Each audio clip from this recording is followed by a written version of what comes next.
Good morning వెస్టేజ్. Sound కొంచెం excitement ఉంటేనే. Yes, good morning.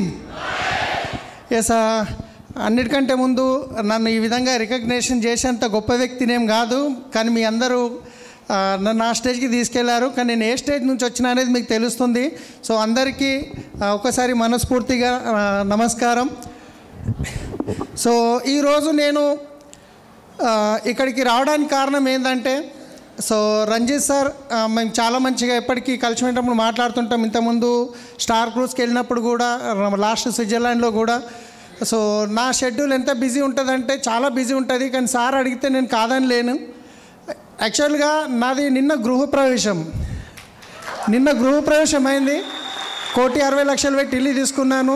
ఇంట్లో చుట్టాలు అక్కడే ఉన్నారు ఇంకా కొందరు, కానీ నేను టైం ఇచ్చాను సార్కి, నేను కాదనలేను కాబట్టి నేను వాళ్ళని అట్లనే పెట్టేసి వచ్చాను. కానీ ఈరోజు నేను ఒక విషయం మాత్రం గ్యారంటీ ఇవ్వగలుగుతున్నాను. ఒక 1 అవర్ మీరు ఓపిక్గా కనుక ఒక 1 అవర్ ఓపెన్ మైండెడ్గా, మన మనసు ఇక్కడ ఉండి మన బాడీ ఉండి మన బాడీ ఇక్కడ ఉండి మనసు ఎక్కడ ఉంటే మాత్రం అది మన బ్రెయిన్లోకి వెళ్ళదు. ఓపెన్ మైండెడ్గా అన్ని టెన్షన్లు తీసేయండి. ఒక 1 అవర్ మీరు విన్న తర్వాత ఒక్క నిర్ణయం తీసుకుంటే, ఒక్క రోజులో మాత్రం ఎప్పుడు జీవితం మారదు, కానీ ఒక్క నిమిషంలో తీసుకునే నిర్ణయం వల్ల ఖచ్చితంగా జీవితం మారుతుంది. అది ఏందనేది నా స్టోరీలో మీరు వినబోతున్నారు. సో నా పేరు సలీం, నేను హైదరాబాద్లో ఉంటాను. యాక్చువల్గా మా ఊరు పటాన్చెరు పక్కన బానూర్ అనే ఒక చిన్న విలేజ్ అనమాట. సో నేను యాక్చువల్గా మా నాన్నగారు నేను 3 సంవత్సరాల వయసులో ఉన్నప్పుడు చనిపోవడం జరిగింది. మా అన్న నాకంటే పెద్దగా ఉంటాడు, ఒక 2 ఇయర్స్, మేమిద్దరమే. సో ఆ టైంలో మా అమ్మను చాలామంది మా పాలోళ్ళు అంటారు కదా, రిలేటివ్స్, వాళ్ళు ఏం చెప్పారంటే, చిన్న ఏజ్లో మీ భర్త చనిపోయిండు, ఆ 2 పిల్లల్ని మాకు ఇచ్చేసి నువ్వు వేరే పెళ్లి చేసుకొని వెళ్ళిపో అని చెప్పి మా అమ్మకి చెప్తే, మా అమ్మ ఏమన్నదంటే, లేదు నా పిల్లలే నా సర్వస్వం, నేను ఎక్కడికి వెళ్ళను అని చెప్పేసి మా అమ్మ మమ్మల్ని కూలీ పని చేసి చేన్లలో కూలీ పనికి వెళ్ళి, ఇళ్లల్లో బీడిఎల్ టౌన్షిప్ అని ఉంటుంది అక్కడ, భారత్ డైనమిక్స్ లిమిటెడ్. సో అక్కడ ఇళ్లలో ఇంటి పనికి వెళ్ళి మమ్మల్ని చదివించే ప్రయత్నం చేసింది, చదివించింది. ఆల్మోస్ట్ నేను 6th 7th క్లాస్ వరకు చదువుకున్నాను. 7th క్లాస్లో 2nd క్లాస్లో కూడా పాస్ అవ్వడం జరిగింది. కానీ పరిస్థితి ఎలా ఉండేదంటే, ట్యూషన్కి వెళ్తే ఆ ట్యూషన్ ఫీజు కట్టడానికి డబ్బులు ఉండేటివి కావన్నమాట. సో సార్ దగ్గరికి వెళ్ళి 2 నెలల అసలు ట్యూషన్ ఫీజు కట్టలేదు, నువ్వు ట్యూషన్ ఫీజు దాపో అని చెప్పి ఇంటికి పంపిస్తుండే. మా అమ్మనేమో కూలి చేసిన డబ్బులు రాలేవు, తర్వాత ఇస్తా అంటుండే. మళ్ళీ అక్కడికి వెళ్తే మళ్ళీ అక్కడ సార్ వచ్చేసి నిలబెడుతుండే అనమాట. నాతోటి ఫ్రెండ్స్ ఏమో చదువుకుంటుంటే నేను ఫీజు కట్టనందుకు నిలబడాల్సి వస్తుండే. సో నాకు మనసులో అనిపించేది ఏమన్నా చేయాలి ఎక్స్ట్రా అని చెప్పేసి. ఆ టైంలో ఇక్కడ ఈ బిజినెస్లో నేను యాక్చువల్గా ఇది ఫోటో శంషాబాద్ ఎయిర్పోర్ట్లో క్యాబ్ నడిపించే ఫోటో అనమాట ఇది. అది 4వ వ్యక్తి నేను అనమాట. సో చాలామందికి అనిపిస్తుంది నేను డ్రైవర్ని అంటే, కొత్త వాళ్ళు మాత్రం నమ్మరు, అవునా కాదండి? మీరు రిప్లై ఇవ్వాలి. మీరు రిప్లై ఇస్తే నేను ఇంకొంచెం బాగా చెప్పగలుగుతాను. రెడీ ఉన్నారా? సో నేను స్టార్టింగ్లో కొత్తగా మీటింగ్లకు వెళ్ళినప్పుడు స్టేజ్ మీద నుంచి కొందరు లీడర్ల స్టోరీ విన్నాను. వాళ్ళు చూస్తేనేమో ఎర్రగా బుర్రగా బాగుండేది, కోట్లు సూట్లు వేసి బెంజ్ కార్లు వచ్చేది. కానీ వాళ్ళ స్టోరీలో ఏముండేదంటే, నేను ఈ బిజినెస్లోకి రావడానికి ముందు నాకు ఇంత అప్పు ఉండేది, నాకు ఇంట్లో కరెంటు బిల్లు కట్టడానికి డబ్బులు ఉండేది కావు, పాల ప్యాకెట్లకు డబ్బులు ఉండేవి కావు అని చెప్పేవాళ్ళు. ఒక్కోసారి అనిపిస్తుండే వీళ్ళు చూస్తానికి ఇంత ఎర్ర బుర్ర ఉన్నారు, నిజమేనా అని అనిపిస్తుండే. కానీ ఎప్పుడైతే నేను ఈ విజిట్లోకి వచ్చి నేను ఇక చేస్తాను అని చెప్పి కమిట్మెంట్గా రెడీ అయ్యాను, ఆ రోజు నుంచి నేను ఒక్కొక్క ఫోటో కలెక్ట్ చేసి పెట్టాను. ఈరోజు నేను చెప్పడం కాదు, విత్ ఫోటోలతో మీకు చూపించబోతున్నాను. సో ఇది డ్రైవర్గా నేను శంషాబాద్ ఎయిర్పోర్ట్లో చేసినప్పటి ఫోటో అనమాట.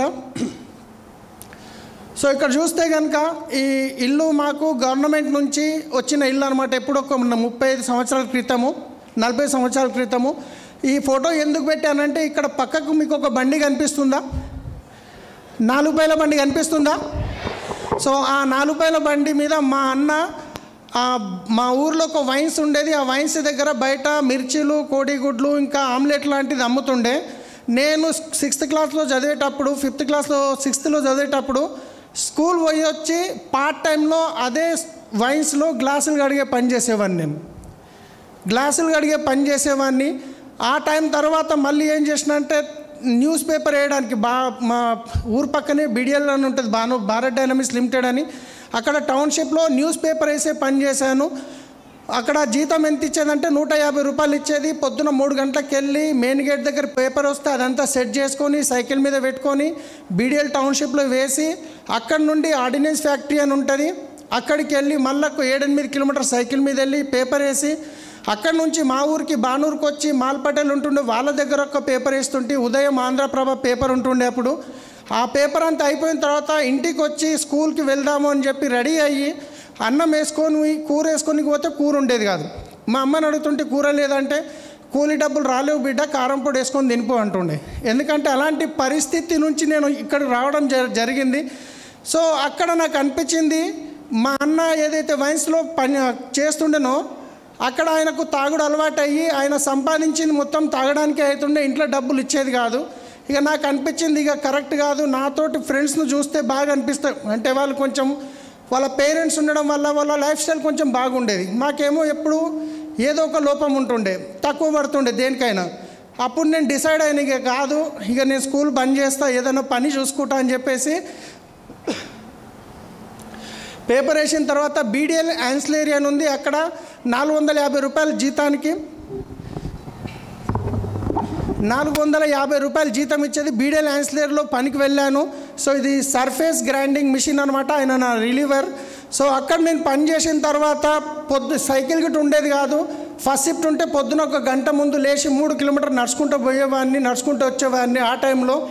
ఆ తర్వాత నేను ఒక దగ్గర పని చేస్తున్నా అంటే నేను అక్కడే పని చేయాలి, ఇదే నా జీవితం అనేది నాకు ఉండేది కాదు. ఎక్కడన్నా నాకు 100 రూపాయలు ఎక్కువ వస్తున్నాయి అంటే నేను పనిని మార్చేవాడిని. సో తర్వాత ఇది చూసినట్లయితే అక్కడ బ్లూ షర్ట్ కనిపిస్తుంది కదా. సో ఈ బ్లూ షర్ట్ ఎందుకు చూపిస్తున్నానంటే ఆ టైంలో నేను ఎప్పుడు పండుగలకి కొత్త బట్టలు కొనేది కాదు. మన కోటి చౌరస్తాలో చూస్తే సెకండ్ హ్యాండ్లో కుప్పలేసి బట్టలు అమ్ముతారు కదా, సో అలాంటి బట్టలు కొనేవాడిని డబ్బులు లేక. సో అందుకే ఆ షర్ట్ గిట్ట చూస్తే మీకు డిఫరెంట్గా అనిపిస్తుంది. ఇది వచ్చేసి అదే కంపెనీలో నేను పనిచేసినప్పుడు మన దసరాకి లక్ష్మీ పూజ చేస్తారు మిషన్లకి. సో అక్కడ అప్పుడు దిగిన ఫోటో అది నాది. సో ఆ తర్వాత నేను అక్కడ పనిచేస్తున్న టైంలో ఇంకొంచెం అంటే మా ఊరు పక్కనే ఒక కోళ్ళ ఫారం ఓపెన్ అయింది, మారుతి హ్యాచరీస్ లిమిటెడ్ అని. సో అక్కడ డైలీ 50 రూపాయలు ఇచ్చేదనమాట, డైలీ లేబర్ లాగా. వారం పేమెంట్ ఉంటుండే. సో ఇక్కడ నేను 600-700కి వస్తుంది, కోళ్ళ ఫారంలో అయితే 1500 వస్తుంది నెల. కానీ అక్కడ నుంచి పని వదిలేసి మళ్ళీ కోళ్ళ ఫారంలోకి వెళ్ళి పనిచేశాను. ఈ కోళ్ళ ఫారంలో గిట్ట నేను అన్ని ఆల్రౌండ్ పని చేసేవాడిని. అక్కడ ఫీడ్ మిల్ ఉంటే ఫీడ్ మిల్లో పని చేసేవాడిని. సో ఇక్కడ కోళ్ళు ఒక బ్యాచ్ వెళ్ళిపోయిన తర్వాత కింద ఉన్న టాయిలెట్ ఏదైతే ఉందో కోడి ఎరువు ఉంటుంది కదా, అది ఫార్మర్లు వచ్చి కొనుక్కొని వాళ్ళు నింపుకొని పోవాలన్నమాట. కానీ మేము ఏం చేస్తుంటామంటే 5 గంటలకు డ్యూటీ అయిపోయిన తర్వాత ఒక లారీకి ఇంత గుత్త మాట్లాడుకొని మేమే ఆ ఎరువుని గిట్ట లోడ్ చేసేవాళ్ళం అనమాట. డబల్ పని చేసేవాళ్ళము. సో ప్రతి ఒక్క పని చేసేవాడిని అక్కడ కూడా నేను. తర్వాత అక్కడ ఒక ట్రాక్టర్ ఉండేది, ఆ ట్రాక్టర్ మీద ఆ డ్రైవర్ ఎక్కువ లీవులు పెడుతుండే అనమాట. ఆయన లీవ్ పెట్టినప్పుడు నేను మెల్లమెల్లగా ఏమైంది ఆ బండి డ్రైవింగ్ నేర్చుకోవడం జరిగింది. ఆ ట్రాక్టర్ డ్రైవింగ్ నేర్చుకున్న తర్వాత అప్పుడు అనిపించింది కోళ్ళ ఫారంలు చేస్తే 1500 వస్తుంది, అదే నేను కొంచెం బయట డ్రైవింగ్కి వెళ్తే కొంచెం జీతం ఎక్కువ వస్తుందనే ఉద్దేశంతో అక్కడ మన బీడిఎల్లో ఒక అంబాసిడర్ కారు ఉండే. సో ఎవరు అంటే ఈరోజు నన్ను ఎవరైతే ఈ వెస్టీజ్లకు తీసుకొచ్చారో వాళ్ళ దగ్గర అంబాసిడర్ కార్ మీద డ్రైవర్గా వెళ్ళాను. 2500 అప్పుడు ఇంచుమించు 2500 జీతం ఉండే ఆ టైంలో. సో అంబాసిడర్ కార్ మీద డ్రైవర్గా వెళ్ళిన తర్వాత ఒక 1 ఇయర్ వరకు వాళ్ళతో చేశాను. కానీ అక్కడ తను చాలా పాత కారు ఉండే కాబట్టి మళ్ళీ రిపేర్కి వస్తుందని వాళ్ళు అమ్మేయడం జరిగింది. అప్పుడు మళ్ళీ నా జాబ్ వెళ్ళిపోయింది. సో నాకేమనిపించింది, ఇప్పుడు నేను బీడియోలో చేస్తున్నాను, 2500 ఉంది, అదే సిటీలో వెళ్తే కనుక ఇంకా జీతం ఎక్కువ ఉంటుందని చెప్పేసి నేను సోమాజిగూడలో ఒక మెకానిక్ పరిచయం ఉండే, ఆయన ద్వారా ఒక జాబ్ గురించి అడిగితే ఆయన నన్ను ఎక్కడ పెట్టించిన డ్రైవింగ్ కంటే గజల్ శ్రీనివాస్ అని ఒక సింగర్ ఉండే, మీకు తెలిసి ఉంటుంది. ఆయన దగ్గర ఒక 7 నెలలు చేసిన ఆనంద్ నగర్ కాలనీలో ఉండేది ఖైరతాబాద్లో. ఫస్ట్ హైదరాబాద్కి సిటీ వెళ్ళి మన చింతల్ బస్తీలో ఒక రూమ్ అంటే బ్యాచిలర్స్తో పాటు రూమ్లో రెంట్కి ఉండి అక్కడ నేను 7 నెలలు చేశాను. చేసిన తర్వాత అక్కడి నుండి మళ్ళీ వేరే జాబ్ షిఫ్ట్ అయ్యాను. టీసీఎస్ మన హైటెక్ సిటీలో ఉంది. ఆ టీసీఎస్లో ఒక ఎంప్లాయీ దగ్గర జాబ్ చేసేవాడిని అనమాట. వాళ్ళని పొద్దున ఆఫీస్కి వదిలేసి సాయంత్రం వాళ్ళ ఇంటికి వదిలేసి వెళ్ళిపోయేది. ఆ టైంలో నా పెళ్ళి అయ్యిందనమాట. ఇంకా నేను జీవితంలో సెటిల్ ఏం కాలేదు. ఇంచుమించు 6,500 జీతం వస్తుంది. కానీ ఇక ఊర్లలో ఎట్లుంటుంది, మా పాలల దాంట్లో నాకంటే చిన్నోడు మా తమ్ముడు పెళ్లి చేసుకుండు. ఇక మా అమ్మ నా ఇంట పడ్డది, నీకంటే చిన్నోడు పెళ్లి చేసుకున్నాడు, నాకేమన్నా అయిందంటే నీకు పిల్లనియర్రా, నా మాటిని పెళ్లి చేసుకో అని చెప్పేసి ఊకే కొట్లాడేది. సరే అని చెప్పేసి పెళ్లి చేసుకున్నా. పెళ్ళి అయిన తర్వాత 1 ఇయర్కి పాప పుట్టింది. జీతం అయితే పెరగలేదు కానీ ఖర్చులు పెరిగినాయి. 6,500 నేను బానూరుకే అప్ అండ్ డౌన్ చేయాలి, 25 kilometer daily up and down చేయాలి, పిల్లలకు సెరిలాకులు కావాలి, ఖర్చులు పెరిగిపోయినాయి. ఇంకేం చేయాలి, మళ్ళీ ఏదన్నా ఇంకా ఎక్కువ జీతం ఉన్నది చూడాలి. ఇక నాకు ఇచ్చే జీతం 6,500 అదే ఎక్కువ డ్రైవర్కి. అప్పుడు నేనేం చేసేవాడిని, నైట్లో సిటీ ట్యాక్సీ అని ఉండేది బేగంపేట ఎయిర్పోర్ట్లో, మారుతి వ్యాన్ మీద నైట్లో అప్పుడప్పుడు నేను సిటీ ట్యాక్సీ గిట్ట నడిపేవాడిని. 2 డ్యూటీలు చేసేది. ఎందుకంటే పగలు ఏం లేదు, వీళ్ళని డ్రాప్ చేయాలి, సాయంత్రం వరకు వెయిట్ చేయాలి. అక్కడ పార్క్ ఉంటుండే, పార్క్లో వండుకునేవాడిని, నైట్ మళ్ళీ సిటీ ట్యాక్సీ నడిపేవాడిని. 2 రోజులకు 3 రోజులకు ఇంటికి వెళ్ళేవాడిని. సో అలా చేస్తూ ఇంకా నేను ఖర్చులు పెరిగినాయి. ఇంకేమైనా చేద్దామన్న టైంలో హైదరాబాద్లో శంషాబాద్ ఇంటర్నేషనల్ ఎయిర్పోర్ట్ ఓపెన్ అయింది. అక్కడ మేరు క్యాబ్లు అని చెప్పేసి 600 డ్రైవర్ల రిక్వైర్మెంట్ ఉందని చెప్పి తెలిసింది. సో అక్కడికి వెళ్ళి ఇంటర్వ్యూ ఇచ్చాను. మేరు క్యాబ్ నాకు ఇవ్వడం జరిగింది. వీళ్ళది ఎట్లుంటుందంటే, ఒక రోజుకి వాళ్ళు కారు మనకి ఇచ్చేస్తారు, కస్టమర్స్ని వాళ్ళే ఇస్తారు, డీజిల్ నేనే ఊహించుకోవాలి, వాళ్ళు ఇచ్చిన బుకింగ్స్ నడుపుకోవాలి. ఆ తర్వాత పర్ డే 350 రూపీస్ వాళ్ళకి పే చేయాలి. నేను బండి నడిపినా నడపకున్నా ప్రతిరోజు 350 రూపాయలు పే చేయాలి. ఈ కమిట్మెంట్లో వాళ్ళు బండి ఇచ్చేదన్నమాట. అట్లా స్టార్టింగ్లో మంచిగానే నడిచింది. ఆ టైంలో నేను హైదరాబాద్ నుంచి, సిటీ నుంచి, మన ఊరు నుంచి హైదరాబాద్ హఫీజ్పేట్కి షిఫ్ట్ అయ్యాను పిల్లలను ఒక పాపను తీసుకొని. ఎందుకంటే డైలీ ఇంత అప్ అండ్ డౌన్ చేయడం వల్ల డీజిల్ ఖర్చులు, టైం వేస్ట్ అవుతుందని. హఫీజ్పేట్కి వచ్చిన తర్వాత ఈ 350 రూపాయలు ఏదైతే ఉండేనో వాళ్ళు దాన్ని పెంచుకుంటూ 350 నుంచి 400, 500, 800 అట్లా 1,050 రూపాయల దాకా తీసుకెళ్లారు. ఎప్పుడైతే 1,050 రూపాయలు ఒక్క రోజు కట్టాలనో, మనం బిజినెస్ చేసినా చేయకున్నా, జ్వరం వచ్చినా ఏమొచ్చినా 1,050 కట్టాల్సిందే. అంత కట్టలేము, కస్టమర్స్ తక్కువైపోయారు, డీజిల్ రేట్లు పెరిగినాయి అని చెప్పేసి 600 మంది డ్రైవర్లు మొత్తం స్ట్రైక్ పెట్టారు. ఎవ్వరు బండి నడపొద్దు, ఇంత డబ్బులు మేము కట్టలేము, కంపెనీ తగ్గించాలని ఆర్టీసీ క్రాస్ రోడ్, మనం ట్యాంక్ బండి మీద కొన్ని బండ్లు ఆపేసి ఏ బండిని గిట్ట రోడ్డు మీద నడవనియట్లేదు. ఇక నేను గిట్ట వెళ్ళి బండి ఇంటికాడ పెట్టేసి ట్యాంక్ బండి మీద కూర్చోవాలి. అట్లా 45 డేస్ అయింది. ఊర్లో ఉన్నప్పుడు రెంట్ కట్టేది లేకుండే, కానీ ఎప్పుడైతే హఫీజ్పేట్కి వచ్చానో అక్కడ ప్రతి నెల రెంట్ కట్టాలి, స్కూల్ ఫీజులు, తినడానికి. సో ఇబ్బంది అవుతుంది. ఇప్పుడు ఏం చేయాలి, ఈ స్ట్రైక్ ఎప్పుడు అయిపోతుందో నాకు తెలియట్లేదని చెప్పేసి నేను మా భార్య దగ్గర ఉన్న కొంచెం బంగారం కూదబెట్టి ఒకరి దగ్గర ఒక 50,000 అప్పు తీసుకొని సొంతంగా ఒక వెహికల్ కొనుక్కున్నాం. ఎందుకంటే నాకు అంతకుముందు పరిచయం ఉన్న కస్టమర్స్ రెగ్యులర్గా పిలిచేవాళ్ళు కాబట్టి ఆ వెహికల్ కొనుక్కున్నా. మళ్ళీ నా బిజినెస్ సెట్ అయింది. ఇప్పుడు ఓన్ వెహికల్ అయిపోయింది. ప్రతి నెల ఈఎంఐ కట్టుకోవాలి, టెన్షన్ ఫ్రీ అయింది. కానీ అట్లా చేస్తూ నాతో పాటు కొందరు డ్రైవర్లు, నా ఫ్రెండ్స్ గిట్ట వెహికల్స్ కొనుక్కున్నారు సొంతంగా. అయితే ఈ ఎక్కువ మంది కస్టమర్స్ హైదరాబాద్కి వచ్చిర్రు అనుకోండి, ఏదో ఒక హోటల్లో స్టే చేస్తారు. వాళ్ళకు వెహికల్ రిక్వైర్మెంట్ కావాలంటే రిసెప్షన్లో చెప్పేవాళ్ళు, మాకు ఎయిర్పోర్ట్కి క్యాబ్ బుక్ చేయి, రామోజీకి వెళ్ళాలి, క్యాబ్ బుక్ చేయని. తో నేను ఆ హోటల్లో ఉండే రిసెప్షన్లో ఎవరైతే పని చేస్తారో వాళ్ళతో నేను టైఅప్ అయ్యాను. మీరు ఒక బుకింగ్ ఇవ్వండి, బుకింగ్కి ఒక 100 రూపీస్ మీకు కమిషన్ ఇస్తాను. జనరల్గా నేను ఎయిర్పోర్ట్కి 600 ఛార్జ్ చేస్తాం కస్టమర్కి, ఈ 100 రూపీస్ యాడ్ చేసి 700 ఒక షీట్ చేసి వాళ్ళకి ఇచ్చేసిన, మీరు బుకింగ్కి 100 రూపాయలు ఇస్తానని. అలా నా బిజినెస్ ఒక రేంజ్లో ఎదిగిపోయింది. ఇంచుమించు 90 హోటల్స్ నుంచి నాకు బుకింగ్ వచ్చేటివి, 90 హోటల్స్ నుంచి. అప్పుడు నాతో పాటు నా ఫ్రెండ్స్ తీసుకున్న క్యాబ్స్ నా దగ్గర అటాచ్ చేయడం జరిగింది. వాళ్ళు డాట్ క్యాబ్లో పోయి అటాచ్ చేస్తే 7,500 కట్టాలి నెలకి. కానీ నేను మా ఫ్రెండ్స్కి ఏం ఆఫర్ ఇచ్చానంటే 2,500 కట్టండి చాలు, ఇంచుమించు 60 నుంచి 70,000 బిజినెస్ ఇస్తానని చెప్పి అట్లా నేను బిజినెస్ పెంచుకుంటూ వెళ్ళాను. నా దగ్గర 40 అటాచ్ వెహికల్స్ నడిచేటివి. కాల్ సెంటర్ పెట్టాను, 5 మంది అమ్మాయిలు కాల్ సెంటర్లో పనిచేసేవాళ్ళు. ఒక డ్రైవర్గా ఉన్న వ్యక్తి 70 నుంచి 80,000, 1,00,000 రూపాయలు ఇన్కమ్ వరకు వెళ్ళాను. మంచిగా ఉంది, ఇంకా బిజినెస్ ఎక్కడికో వెళ్ళిపోతుంది అన్న హోప్తోని హఫీజ్పేట్లో 72 గజాలది ఒక ఇల్లు కొనుక్కున్నా. దానికి ఒక పర్సనల్ లోన్ తీసుకొని 4 సంవత్సరాల లోన్ పెట్టుకున్నా, 25,000 ఈఎంఐ కట్టాలి. సో బాగా నడుస్తుంది కదా, నెలకి దగ్గర 1,00,000 వస్తున్నాయి అని చెప్పేసి డిసైడ్ అయ్యి తీసుకున్నా. చూస్తూ హైదరాబాద్లో అనుకోకుండా పెద్ద ఒక సంస్థ వచ్చింది, ఓలా క్యాబ్, ఊబర్ క్యాబ్. ఎప్పుడైతే ఈ ఓలా క్యాబ్ ఊబర్ క్యాబ్ వచ్చిందో ఈ ఓలా క్యాబ్ ఊబర్ క్యాబ్ రాగానే నా దగ్గర ఉన్న ఈ 40 మంది వాళ్ళ కార్లు తీసుకొని ఓలా దగ్గరికి వెళ్ళిపోయారు. నా దగ్గర బిజినెస్ ఉంది కానీ వెహికల్స్ లేవు. ఇక్కడ 2 ఆప్షన్స్ ఉండే నాకు. ఒకటి అన్నీ బంద్ చేసి ఏదన్నా డ్రైవర్గా పని చేసుకోవాలి, లేదు అంటే వెహికల్స్ కొనుక్కోవాలి. సరే అన్నీ బంద్ చేసి డ్రైవర్గా పని చేసుకుందామంటే నెలకి 25,000 ఈఎంఐ కట్టాలి, స్కూల్ ఫీజులు ఇంచుమించు 40,000 నుంచి 50,000 ఖర్చు. ఇంకా వేరే ఆప్షన్ లేక నేనేం చేశానంటే నాకు ఒక తెలిసిన కస్టమర్తోని 24 లక్షల రూపాయలు 3%కి ఇంట్రెస్ట్ తీసుకొని 10 వెహికల్స్ కొనుక్కోవడం జరిగింది. సొంతంగా 10 వెహికల్స్ కొనుక్కున్నాను. ఈ 10 వెహికల్స్లో కొన్ని ఓన్ ప్లేట్ కూడా కొన్నాను. ఎందుకంటే కర్ణాటక మహారాష్ట్ర పోయినప్పుడు ఈ ట్యాక్స్ కట్టే బాధ ఉండొద్దని. సో అట్లా కొనుక్కున్న ఇంచుమించు మళ్ళీ 1 ఇయర్ వరకు బిజినెస్ మంచిగా నడిచింది. ఎందుకంటే ఈ 40 మంది కలిసి చేసే బిజినెస్ నేను 10 వెహికల్స్ మీద చేసేవాడిని డ్రైవర్స్ని పెట్టుకొని. కానీ 1 ఇయర్ తర్వాత ఓలా క్యాబ్ వాళ్ళు రేట్లు ఏవైతున్నాయో ఎయిర్పోర్ట్కి మేము 600 ఛార్జ్ చేస్తే వాళ్ళు 300, 350కి ఇవ్వడం స్టార్ట్ చేసారు.